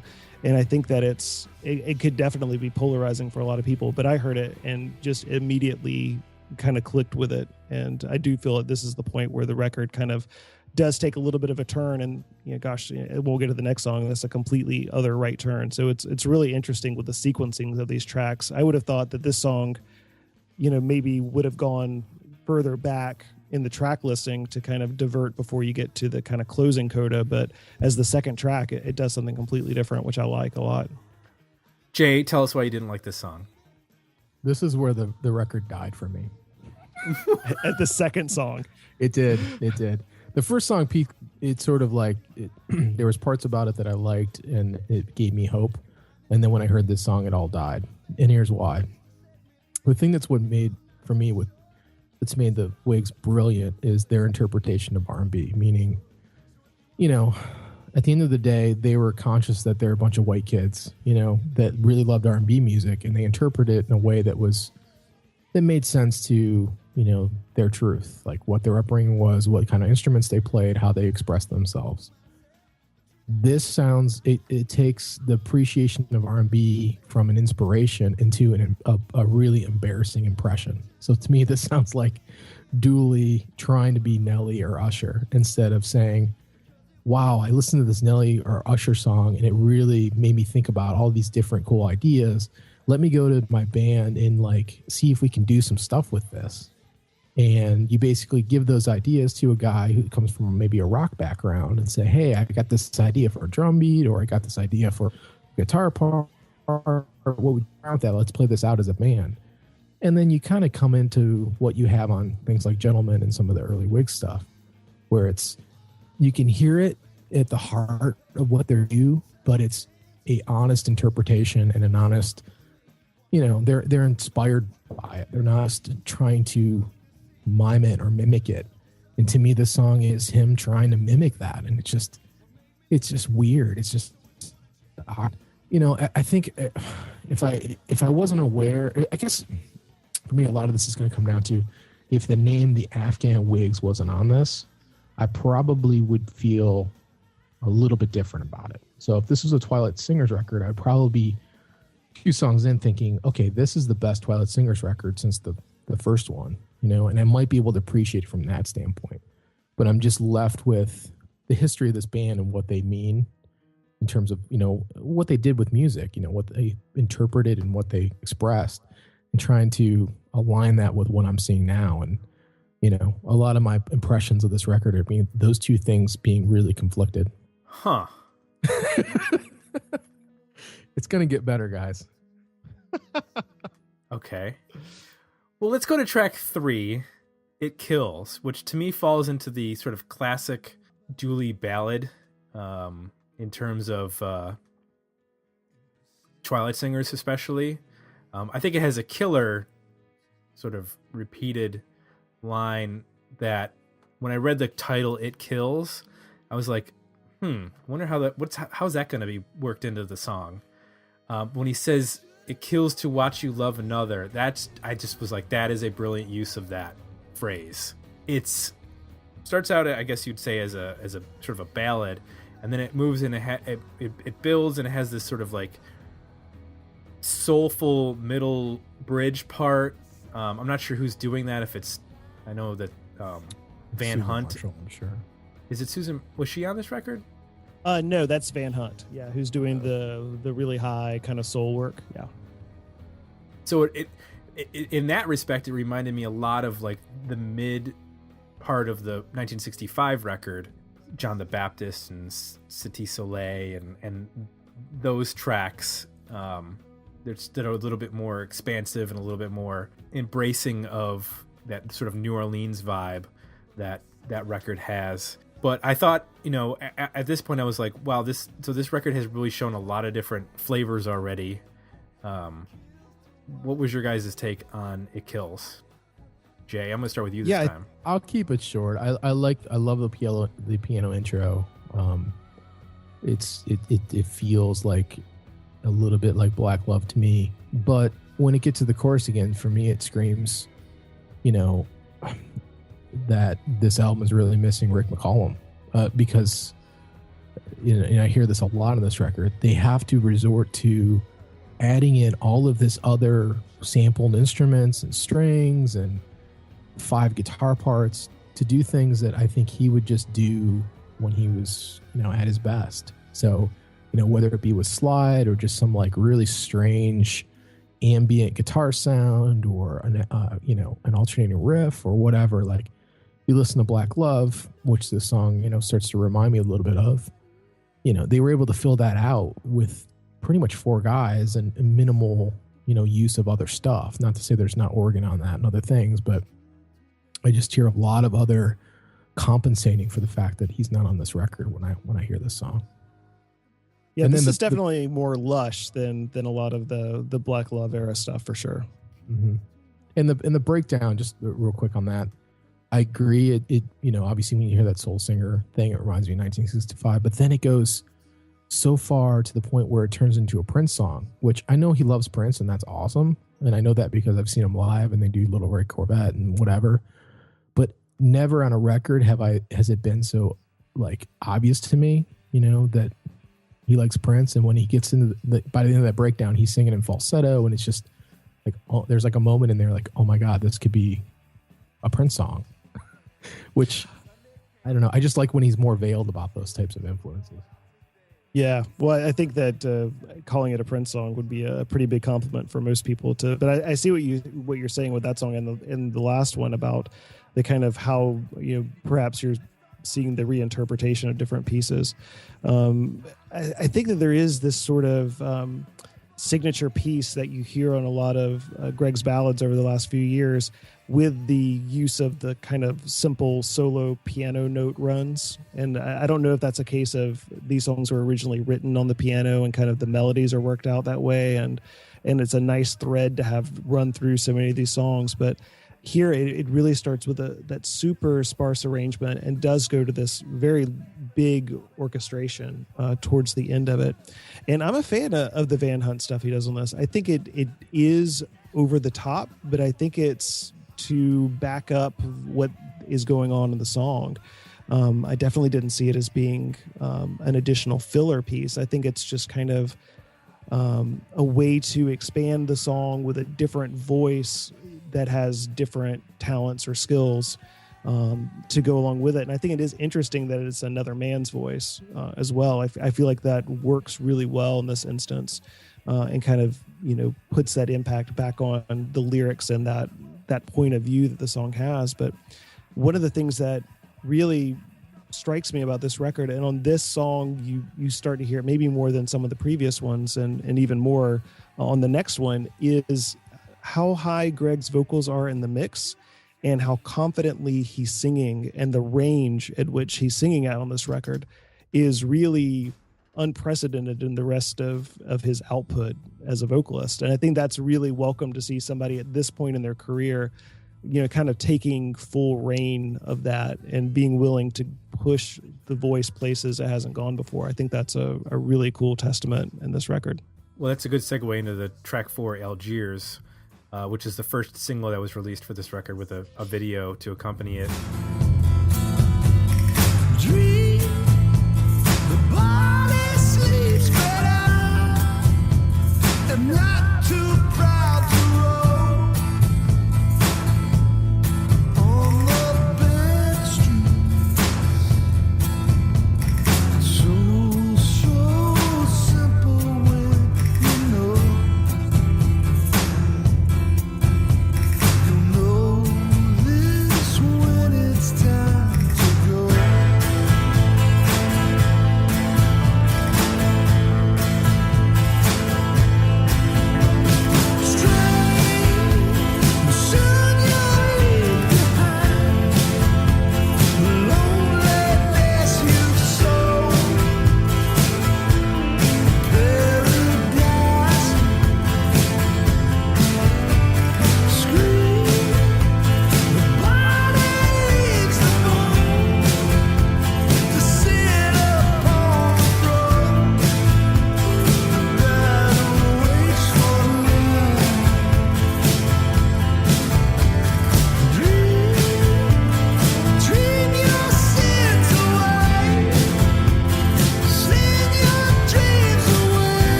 It's a bit of a twist on what I guess what we know of the Whigs, in that the drum beat is classic sort of Motown, Supremes, which is not far off from what the Whigs were covering back in Uptown Avondale era, but this has this sort of I don't know, spaghetti western vibe to the video that works well with it, which I would not have placed a spaghetti western with a Motown song, so interesting use of images to go along with the track. But as a standalone of just a track without the beat, I feel like the song sort of kicks in once, where it really becomes what it is once they drop out of that sort of that Motown beat and the song actually fully kicks in, because this is a bit of a departure as far as his vocals go, which you mentioned. He's even like the melody that he's singing is a bit of a departure. He's singing high throughout a lot of the song. The phrasing is different than a lot of, and I think it's basically on the structure of the song.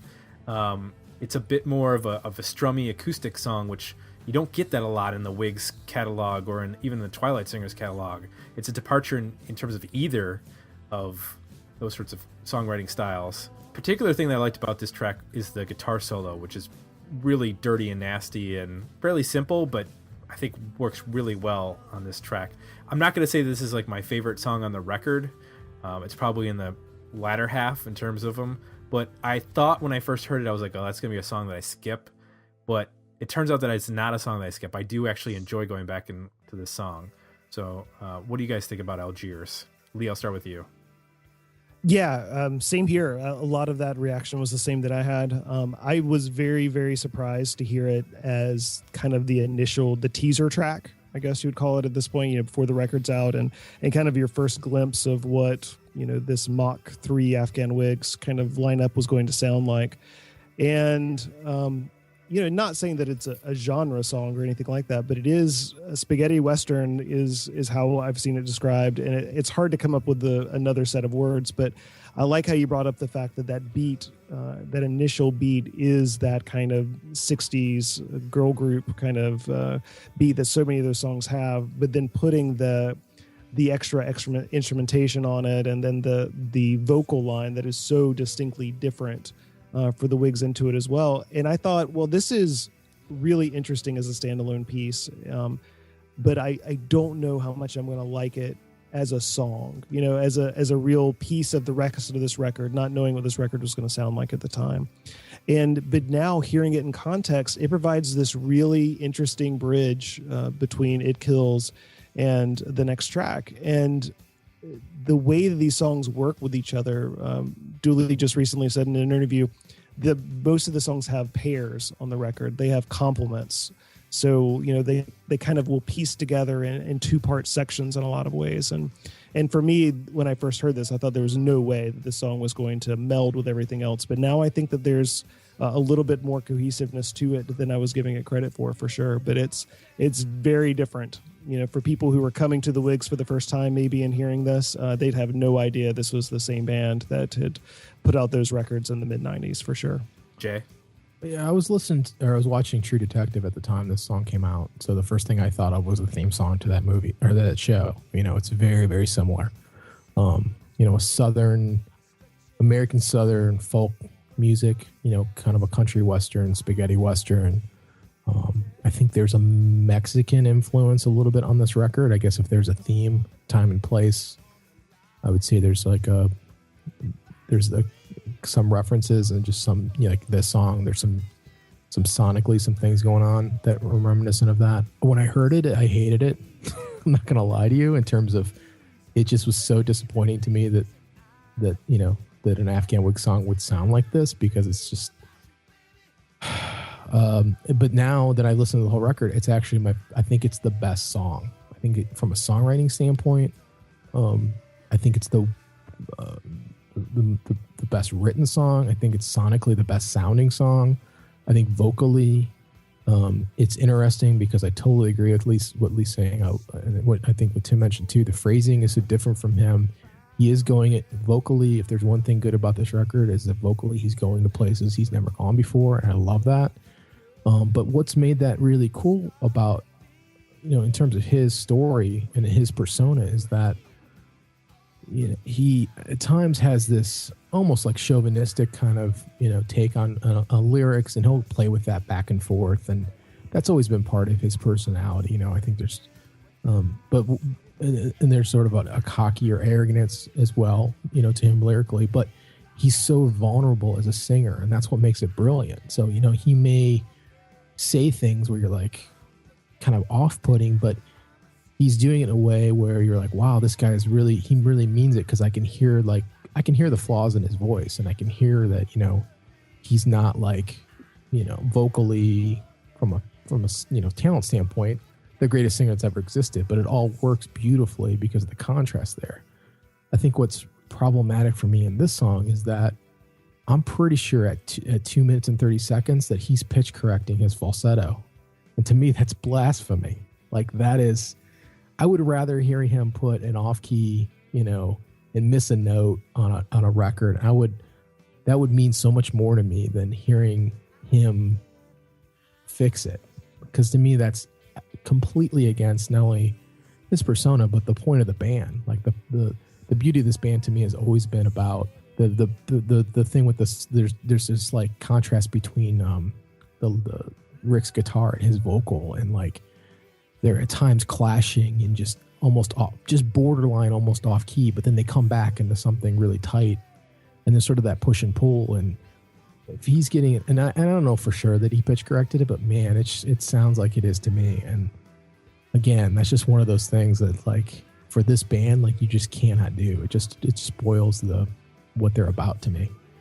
Really, you think so? Because there's so many parts of the record where he's clearly not, like, his vocal is strained. No, I know, but go to 230. Go to 230 and listen to that falsetto, and like you can hear, like, it goes into this weird, like, chirpy kind of thing where, man, it sounds like somebody went in and fixed it. There's definitely, I was listening to that too, because I had kind of the same initial reaction, and I don't know one way or the other how it was done, but the effects on the voice on this, I mean, there's definitely a digital delay that's pretty prominent in it, and there's more reverb perhaps than a lot of the other record, but still super high in the mix. And I know that, you know, there have been other records that have been affected where the vocals have just been much more intermelded with everything else to kind of subdue them. But yeah, I don't know. But there's definitely obviously effects on the voice, but I don't know if he actually did any correction on it. So track. I mean, 5. I appreciate him going to new places, but what's worked for me in the past has been he goes to new places and he can almost, and especially live, like, go to new places and just completely burn out. But the way he does it, you don't care. You're like, that was awesome, you know. So if you go to a new place and then all of a sudden you're like, well, I'm going to fix it, so it sounds like I really pulled it off. That's just so... So anyway, maybe he didn't, and I'm totally reading into it, but I thought it was worth bringing up. I thought it was like what Lee mentioned, that just that there's delay and reverb, and his vocal is much more affected just by studio effects rather than they tried to fix it. I didn't really pick up on it as like a fix issue, but maybe I'm naive. So... who knows? Track 5, Lost in the Woods. Interesting track in that I was reading, I think probably the same thing you read, Lee, about the pairs and stuff like that, that this was a song that was basically 2 parts that existed separately and then sort of naturally got combined. Reminds me of that 2-note piano part that's going on. Reminds me of some of the slower stuff off of Black Love. It reminds me of like Night by Candlelight. That sort of, I think that's sort of like a picked guitar part with some string accompaniment.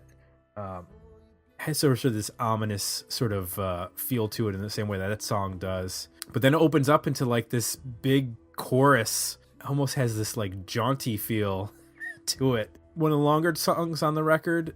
It works for me in parts. It doesn't necessarily work for me in the overall, but I do like the chorus part of this song, and I'm curious what you guys have to say about Lost in the Woods.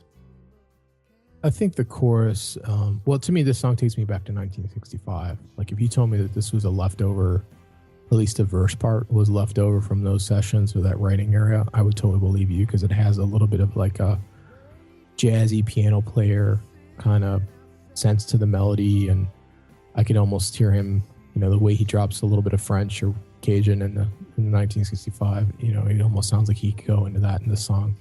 To me, just to be brief with this one, I think the jauntiness of the chorus, again, is because of the lack of Rick McCollum. So where Rick would come in with like some soaring, just crazy slide part that would like elevate the song. Instead, they use like, I don't know if it's harpsichord or what's going on there, but it's some kind of picking part that turns it into almost like this.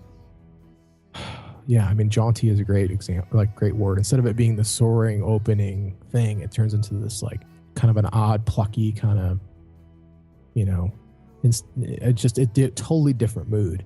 And that's not to say that this is one of the better songs on the record, I think, as well. And that's not to say it's not successful. It just makes me, you know, in my head think, boy, if this was just Rick was in the band, what would this sound like? And I think it would sound darker. I think it would sound more dramatic and more cinematic than it does on this interpretation. I think lyrically, this is probably one of the darkest songs on the record, maybe I mean, I think this is one that for me is that tenseness that a lot of Black Love has, that you got the dynamic in a relationship, or that outside perspective on a relationship that gets really, really kind of twisted and kind of ugly in a way in terms of how it's put together. And I think that how it opens up to that chorus is very different, and it's a different way perhaps than they would have handled it in the past. But I feel that it does provide this counterpoint and release to that tenseness that builds throughout, and how the characters talk to each other or talk about each other, and then kind of it's nice. I mean, I kind of feel like this might be one of those songs that ends up being a real standout live on this tour. Kind of like how Candy Cane Crawl did for one of the previous Twilight Singers records, a chance for Greg to maybe to ham it up a little bit into that chorus part, and kind of, you know, not have a guitar or be at the piano and just hold the mic and work the crowd a little bit, and then kind of get back down into the nitty gritty of some of the other parts of this, because it's really a different take for them on how to put together this kind of darker lyrical song. Now, there's an interesting juxtaposition with this being a longer and more, I mentioned darker song, transitioning this into track 6, The Lottery, which starts out with, I don't know, one of the most Afghan Whig friendly or familiar guitar riffs. There's a certain way that Greg plays guitar, and I don't know where he learned it, but he plays a lot of like, and Jay, maybe you can help me out with describing how Greg Dooley plays guitar, because you've played guitar more extensively than I have. But he tends to play, and I'm talking about the song The Lottery, he tends to play like these weird like open note things, or chords that aren't necessarily like normal chords.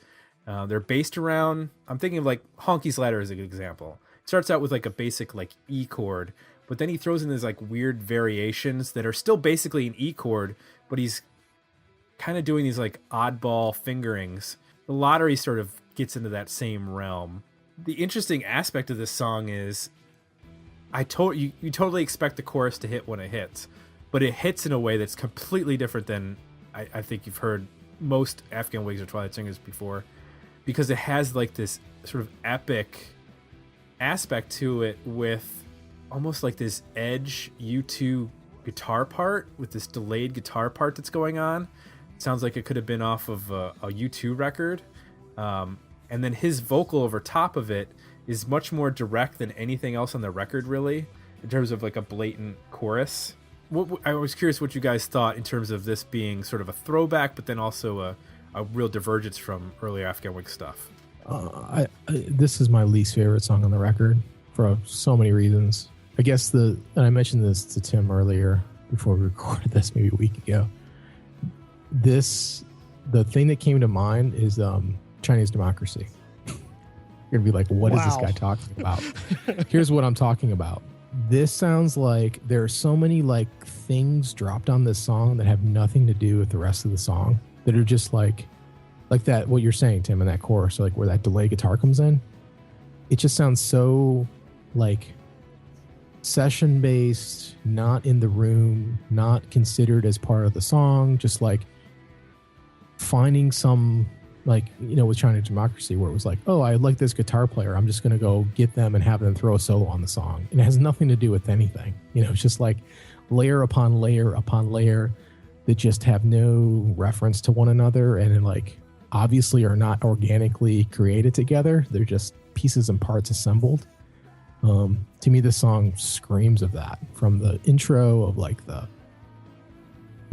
rhythm bed of like that hi-hat, like that Chips chasing through the whole song that never gets taken out, to that delay part in the chorus, to the guitar solo, to the added synth that's in it.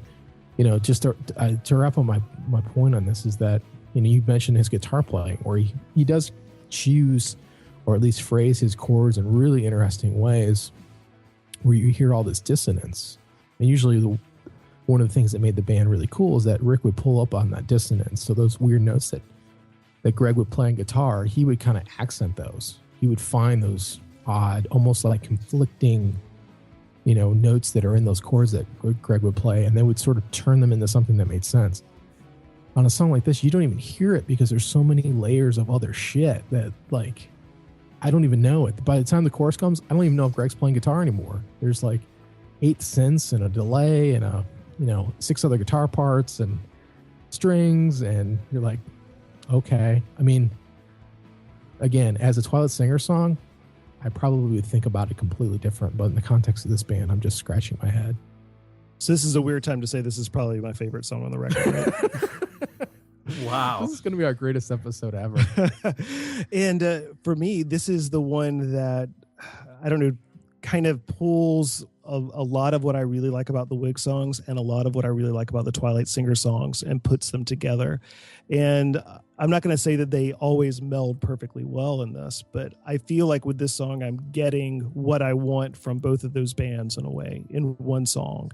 It's the return of that jangle, that open string, kind of that chord phrasing that Greg does. And, a lot of songs, it's just an E minor where he's really just playing, 2 or 3 open strings.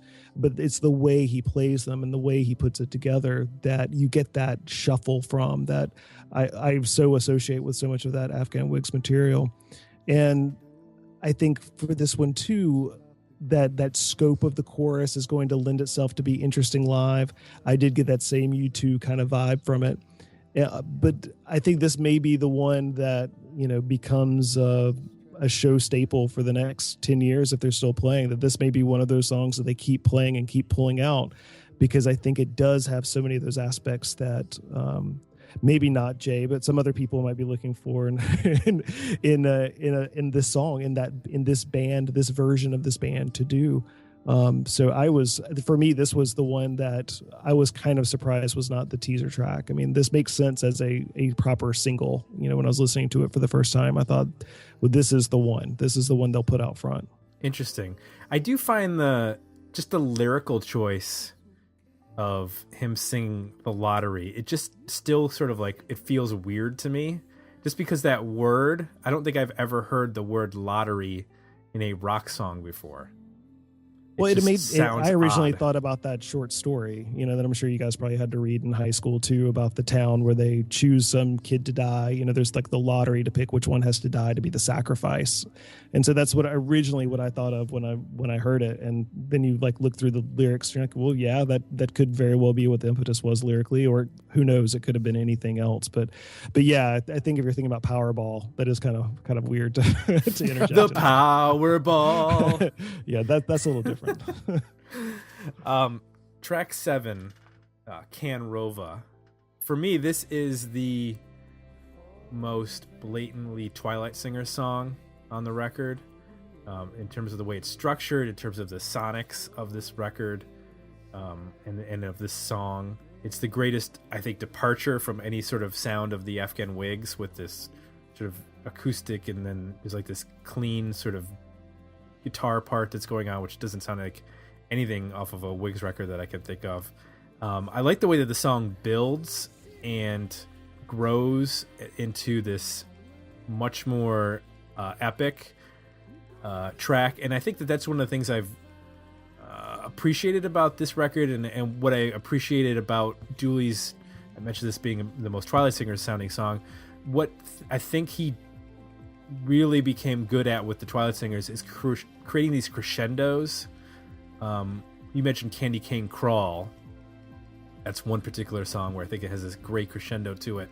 And I think that sort of started with the last track on Black Love, Faded.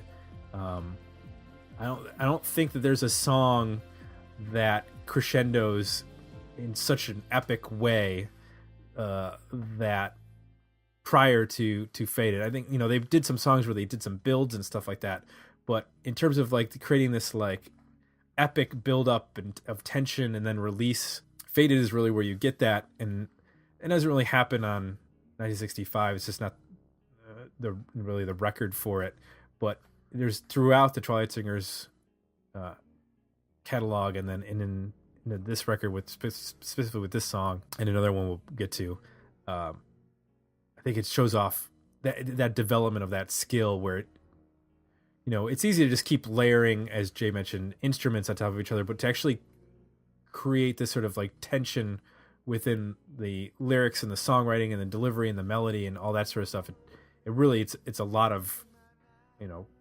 elements coming together. And I think that this track, while I'm can't wait to hear what Jay has to say about it, because I would take bets on which side he's going to come down on. I think it's a really interesting track. It's not necessarily my favorite track on the record, but I think it's interesting. It has a lot of cool aspects to it. So, Lee, what'd you think?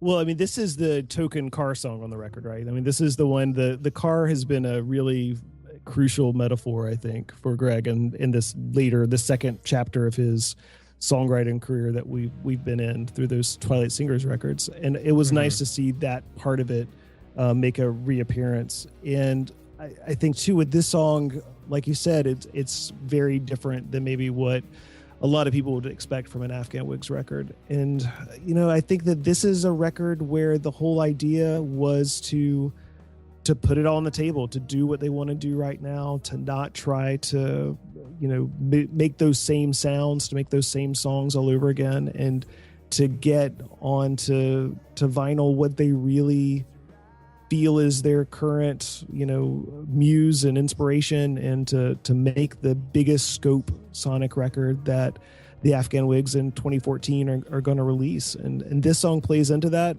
For me, this song kind of doesn't exist without Royal Cream, the next song. The way that they bridge together, this is another one of those instances of songs that are pairs. And if you look at Royal Cream being kind of a coda to Canrova, I really like what they're doing with this tail section of the album, because this is, for Whigs records, this part of the record is traditionally your wind down. It's, we've had some big pieces, we've had a middle set piece, and at this point we're kind of going back down the hill to work into your grand finale, and I feel it does kind of serve that piece of it, but Royal Cream kind of flips the script a little bit. So I'll defer to Jay for his take. I don't have a problem with this song until we get to the end, where the bass drum machine comes in, and then I just groan. This is just so, like, I don't know, not creative. It's like, okay, well, there's, we got to build up the song here. What can we do? And the most obvious choice is to just do the and that's what they do. They just bring like a clearly, drum machine kick drum and just play that through with, a ton more sense. I think the first part of the song is a lot more interesting to me, the atmospheric vocal and like what he's doing vocally, and the mood it creates. And I'm sort of bought in through most of that until we get to the end. And then I just, once again, I'm missing the band. I'm missing the band aspect of when they would do those crescendos, just how big and how amazing they would feel, and I've gone back and forth, going back and forth between this and something like Black Love, where they do that. And it's just, there's no comparison. This sounds like, it sounds like a bedroom interpretation of the Afghan Whigs. It sounds like one person saying, I want to make an Afghan. It sounds like Tim, like over a weekend saying, hey, I'm going to make a record that sounds like the Afghan Whigs, but I've only got GarageBand and a keyboard and limited, things to do that. And it just screams of that. Like it's an impression of what an Afghan Whigs record would sound like. To me. Is it This unfair at this point to kind of compare the band now to the band then? I feel like if they would have continued to put out records, like if we renamed all the Twilight Singers records as to be Afghan Whigs records, it would be a completely different conversation. Yes, Yeah. it is. It's a very difficult. It's a very difficult thing, and I don't feel like this about a lot of bands. A lot of bands, I would be very forgiving of sort of later eras of the band where they reinvent themselves with new members and do different things. But I think it's because because the Twilight Singers existed, and it just feels like the only reason the Afghan Whigs is on this record is for marketing purposes. It's not for anything to do with what that band was about and what that band stood for. It feels to me that Greg thought, which as a business decision I totally respect, and somebody who's trying to make money doing this, thought, you know what? If I just put the name the Afghan Whigs on my Twilight Singers records, I would sell a shitload more of them. And I would get a deal with Sub Pop, and people would come out to the shows way more than they do now. What am I doing? Why don't I just do that? And I feel like when I listen to this record, that's what happened. And I have problems with that because that band means so much to me and that name means so much to me that just thinking about that, I don't know. That's just, it just hits me the wrong way. There's an integrity part of it that I'm struggling with. I don't know how much more. This isn't like trying to think of. This isn't the Pixies. You know what I mean? Like they don't have that. I don't think they have that same sort of like legendary cachet. And bringing them back is like Jesus has re-entered the building. For all of the influence that the Whigs have had, it's been fairly, they had a nice career, but it wasn't like they were touted as the reason why Kurt Cobain picked up a guitar.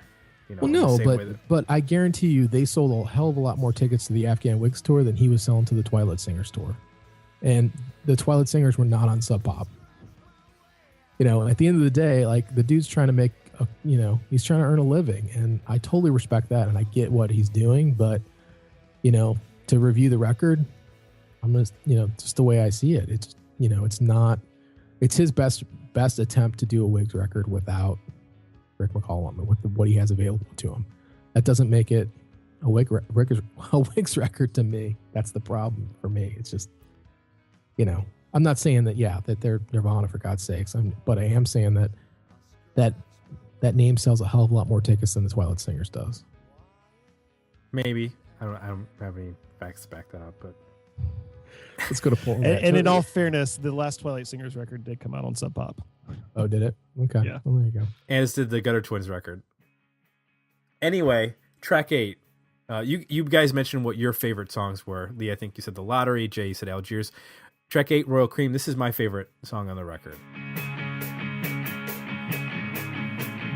I know you're sleeping with another demon love, destroyed by love.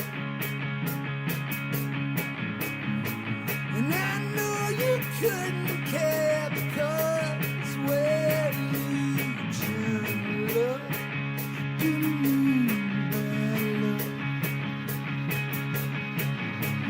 This song I get it right, loaded to the teeth. Once a melody, since a rhapsody, live there me.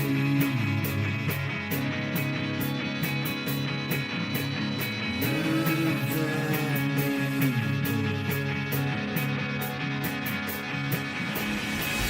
Back down or kill the crown, the royal cream is love, disease barren.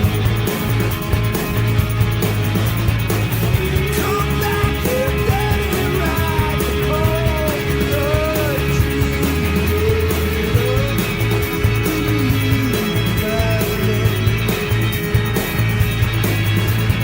This song now get it right, rolling through the this apology. One is the performance. I think the drums are on fire on this record. It's a different drummer. It's the drummer from the Greenhorns. plays on this track. I think the guitar part, the guitars throughout the record, or throughout this song, really take me back to classic era Afghan Whigs, both at the beginning, that jangly sort of Greg Dooley guitar part, and then when you get to the breakdown, there's like these big sort of breakdown that happens where the band's all hitting at the same time, and then there's this like quieter breakdown, which you can hear the guitar sort of like falling in and out of tune based on what notes he's hitting, which is a pretty ballsy thing to do, but it's, you know, that's what you would have heard on like Gentleman or Black Love, where the guitar isn't necessarily perfectly you know, pitched or whatever in terms of every single note being absolutely perfect. You know, you can hear where the squeaks, and you can hear the fingering being off a little bit, where it's just some notes are muted when maybe they shouldn't be. And I just think that this song just has like an energy to it that really works. More so, it sounds a little more ragged, which is what I think makes it sound so good. Whereas some of the other parts of the record, the playing is pretty perfect. Whereas this just sounds to me like more of a band. You know, I think it's the only fire. song that an actual drummer plays on the whole song, or at least the most of it. I think it's the only song on the record that features a drum fill. To be honest, to go through the whole record, think about it. You know, and that's one of the best moments of the song is you know, the drum fill that's in the middle of this tune. That matters. Like, you're actually hearing a human being play the drums, like not you know, cut up and perfected. It's a, you know, a real person playing. Here's the thing. So but that's not necessarily like, if you take a song like Crazy, that's a real drummer, but it's chopped up. And it's the same thing with Parked Outside. That's a real that's Greg Dooley playing the drums. It's just he took a part and spliced it and repeated it over and over again. So I think there's a difference between like a keyboard drum part or something created on a computer versus I play this part, I like the way that this part sounds, so I'm gonna take that part and loop it and create the drum beat out of it. There are better ways to do that than others. I think in the ones you mentioned, they did it in a way that was better. But I mean, to get back to this song, yeah, I agree. It does have a lot more energy than the rest of the record, and I think it has to do with the drum performance. Lee, your For me, take on this Royal song, Cream. yeah, we get a lot of that guitar jangle back on this that you guys touched on that I really like, and I feel like it can be signature Whigs. Those muted strings, the ambiance of hearing players in a room, you know, really kind of working on something, and finding the sweet spot on it, and kind of getting into a little bit of a groove and hanging on to those different pieces that work, which I like. I like the bass in the song a lot. I feel like John does a great job in this song. The bass work, by and large, on this record isn't what I kind of consider to be that signature work that John Curley has done on other records, where the bass is having these lines up and down that form a second melody in a lot of those songs, especially on Gentleman. There's a lot of that on Gentleman. But here it's just so solid. It's higher in the mix. I do get the feeling that this is much more of a band song when you listen to it, that everybody has their part and they're all just kind of, you know, working it out together, which I love. I love that in this song.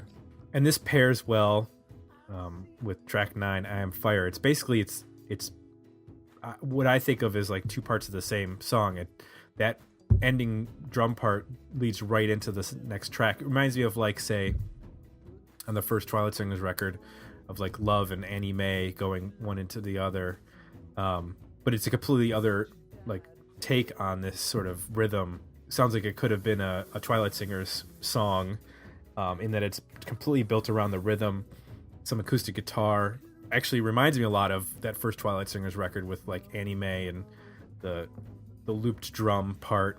Sounds like a completely studio built song, but I like the way that it's short and compact and keeps this like sort of, I don't know, ominous kind of tone to it throughout. And he gets real like towards the end of the song, he starts screaming and gets the vocal actually steps back. It's pretty up front at the beginning, but it's like he stepped away from the microphone to do the really loud yelling at the end, which I like. He almost sounds like he's just like at the end of it, just, like the vocal just like sort of gives up, and he's just sort of like walks away from the mic, which sounds cool.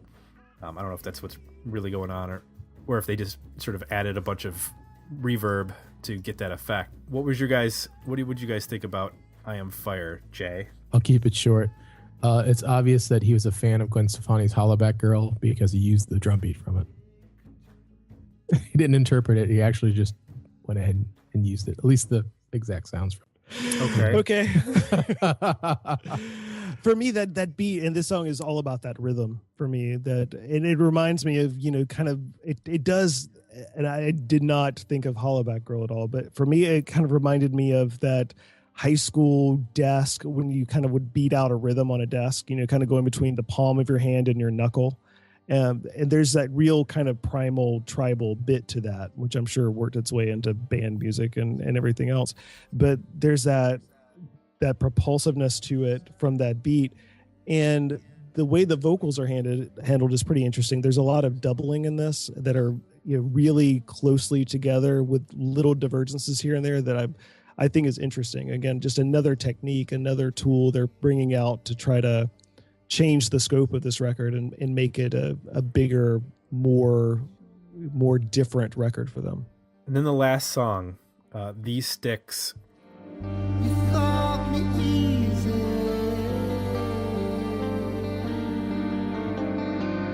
You're right for punishing the day. Can't stop the bleeding.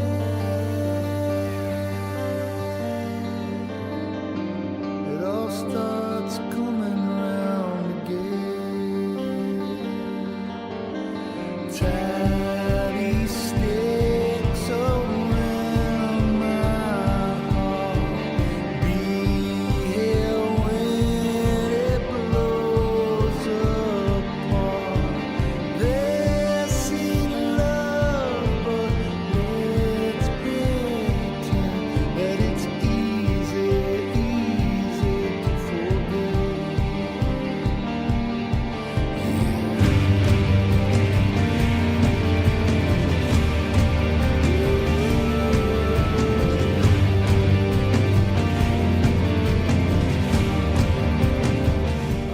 When I was driving in the car listening to it with my wife, we both commented on how the beginning has this weird sort of similarity to Street Spirit Fade Out by Radiohead in the way that the guitar is picked out. It's a clean guitar pick with like a little bit delay on it. I don't know if you guys picked up on that, but it has like this a little bit sounding like that. And I mentioned earlier about the way that Julie's able to build a song and crescendo and create this like epic sweep to it. This is another one of those tracks for me. I think on the record, this is the most successful one. Nobody really sings sings the word baby quite as ominously as Greg Dulli does. He does it throughout the record. He does on this song, which works really well for me. I think it's a really good album closer. I can't really imagine another track doing a better job of closing the record as far as this one, the way that this one does. I like the especially like the drums. I think after Royal Cream, this has, I think, to me, the best sounding drums and the best performance of the drums on the record. So I'm curious what you guys have to think about, what you guys have to say about this particular track. Lee, I'll start with you. For me, this one sounds like it could have existed on that first Twilight Singers record, and not the way it came out, but the demos for it. And the demos for that record were cut, around the Black Love era. It was actually slated to go into production before 1965, but the Columbia Sony deal they wanted an Afghan Whigs record first, so they changed the order of it. And those demos of that first Twilight Singers record with songs like King Only and how they existed in a more stripped down format before all the post-production with the additional beats and everything was laid onto it. For me, this song really fits in with that same feel. And as the horns come into it, it does have that dark New Orleans street flavor to it that I think is so reminiscent of that period of where Greg's head was at musically. And I find it really, really interesting for that. And again, if you're looking at this record how you would close this particular record. There's no other song that's on this track list you would put here. I mean, this is definitely the closer here. And it forms a nice cap piece to it, and the way it kind of dissolves at the end is really reminiscent of a lot of their great album closers they've had in the past. So I'm a big fan of this one. Jay? I'd like to hear this song live. I think live it'll come across really, really dynamic and interesting. I think when the drums on here, it's like a drum line kind of sound. There's probably multiple drum tracks going on here to create that sound. So I just love to hear that as one drummer interpreting how to do that and replacing all of this keyboard stuff and strings and all this with just guitars and an organ. I think it'll actually, it's probably, to me, when they try to crescendo and get big on the record, it's probably the most successful at doing that. So I think live, if they try to play the song, which a lot of this material is going to be interesting to see how they would play this live, because so little of it is a band. But if they do play this, I think it would be interesting to hear. I think it would be fairly successful. So normally at this part in the show, we would go to the wrap up where we would give our overall review in the format of Lee. We usually do this as, do you think this is a worthy album? Do you think this would make a better EP? Or do you think this is only a decent single? Single being like 2 songs, A side, B side, and an EP being about 5 or 6 songs. So I'm going to start with you, Lee. Where do you land? A worthy album, a better EP, or a decent single? I'm all in on this. I'm going worthy album. And I know that I'm probably coming across as being a huge fanboy, which I am 100%. But I think that this record is so different that even the strongest fanboy has every right in the world to think that this is not their cup of tea. And I think that the band now is not the same band, obviously, in terms of lineup and age and experience that they were in 1998. So I'm all in, though. I feel like this is a really, really interesting record from a group of musicians as a whole, even while they're not all the original members. I really respect and love to hear them play. And Dooley's songwriting and his lyrics and his voice in particular are really getting stronger. So I'm all in. Worthy record. Jay? I actually feel I'm going to be in the minority on this. I think it's probably an issue semantics, but it is what it is. This music's personal, subjective. To me, this is a worthy and probably the best Twilight Singers record.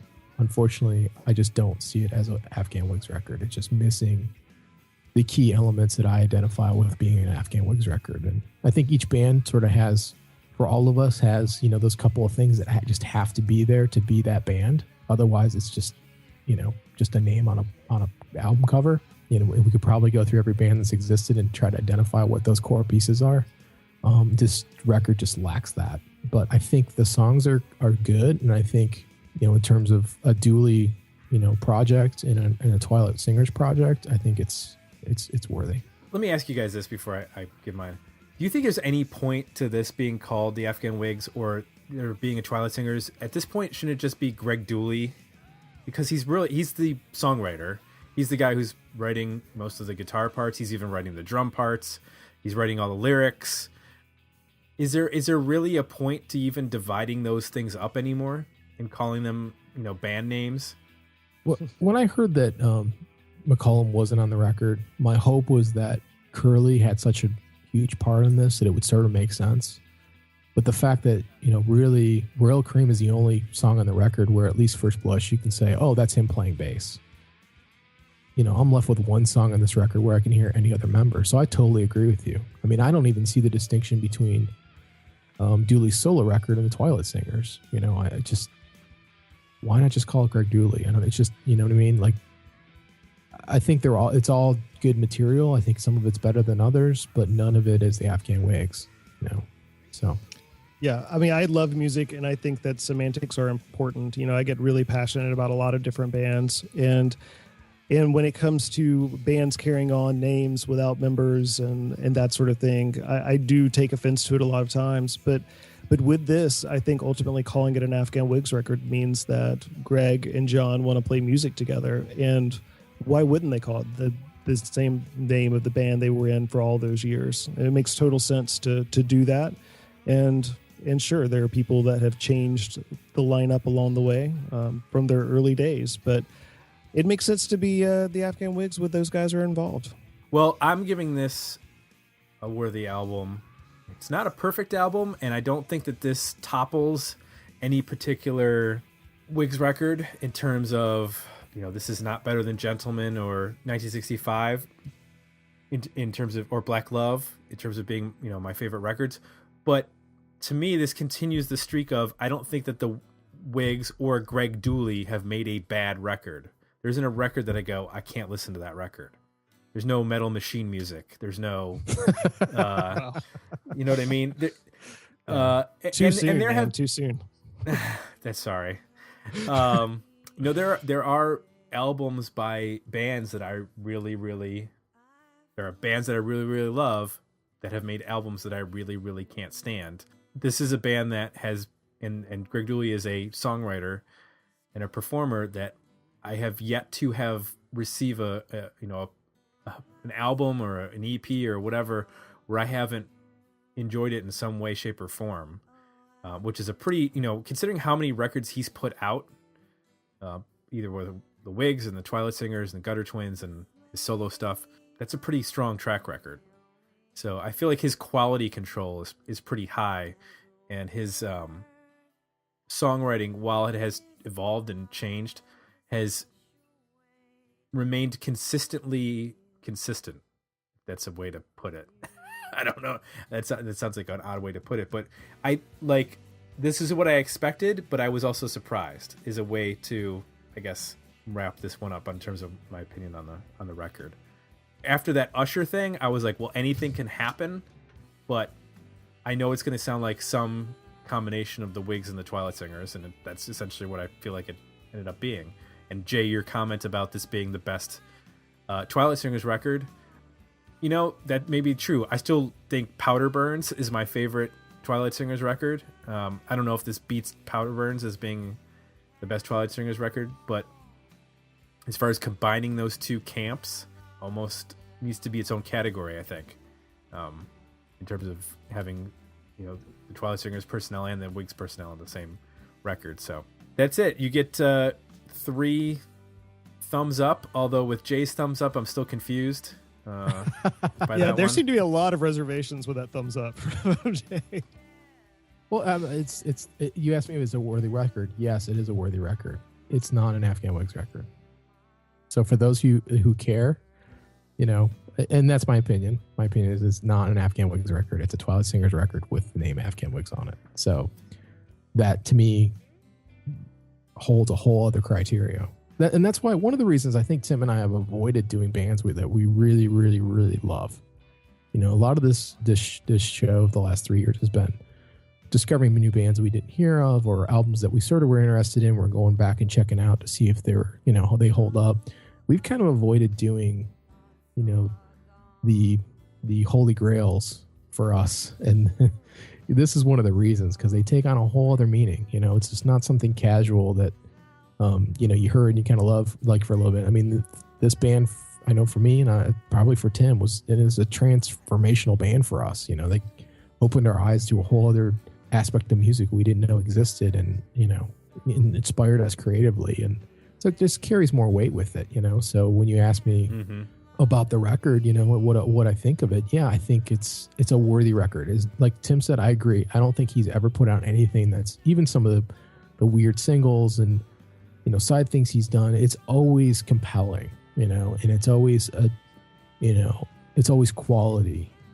It just, in this case, to me, that name holds a different weight than that, above and beyond just, it's worthy, or, it's good. It's, there's those 2 or 3 records, they're perfect, and this isn't perfect. So I totally respect that. Yeah, I totally respect that, by the way. Well, Lee, we have been doing this for well over 2 hours, and we need to give our listeners a break. Sure. This is going to be a long record, so I want to say thank you for joining us, coming on and talking about the Whigs, and remind everybody they need to go to your website, summerskiss.com. Compendium of everything Greg Dooley and everything related to the Whigs and Twilight Singers. I just want to say how much we appreciate that, because that's through the lean years. That was where we were going to find old information and dig up stuff. And there's also I forgot to mention at the beginning, you have the Summer Kiss records where you put out the covers release, correct? Yeah, we a few years ago I put together a record with some artists that were influenced by the Whigs or friends of the Whigs who covered their favorite Whig songs for the record, and so that's on CD. You can get it on Amazon, or you can go to summerskissrecords.com, or something like that. Summerskiss, that sounds like what the URL would be, right? And pick it up. And there's Susan Marshall, who toured with the band, and Steve Myers, who toured with the band, his band Mighty Fine. But then there's also Joseph Arthur and Mark Lanigan. It's a really nice collection of different musicians who have dually ties doing their favorite Afghan Whig songs. Very cool. Very cool. Well, I think we have spent all of our collective energy this evening on the new album.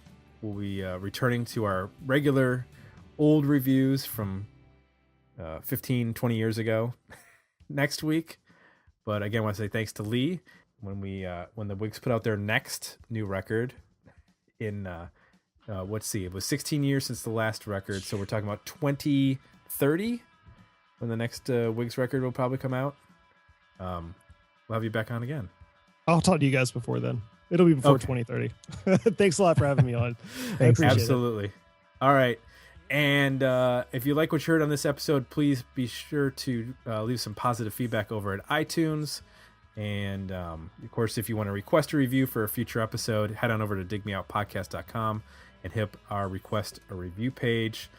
Thanks, everyone, for listening, and we will be back next week with another episode of Dig Me Out.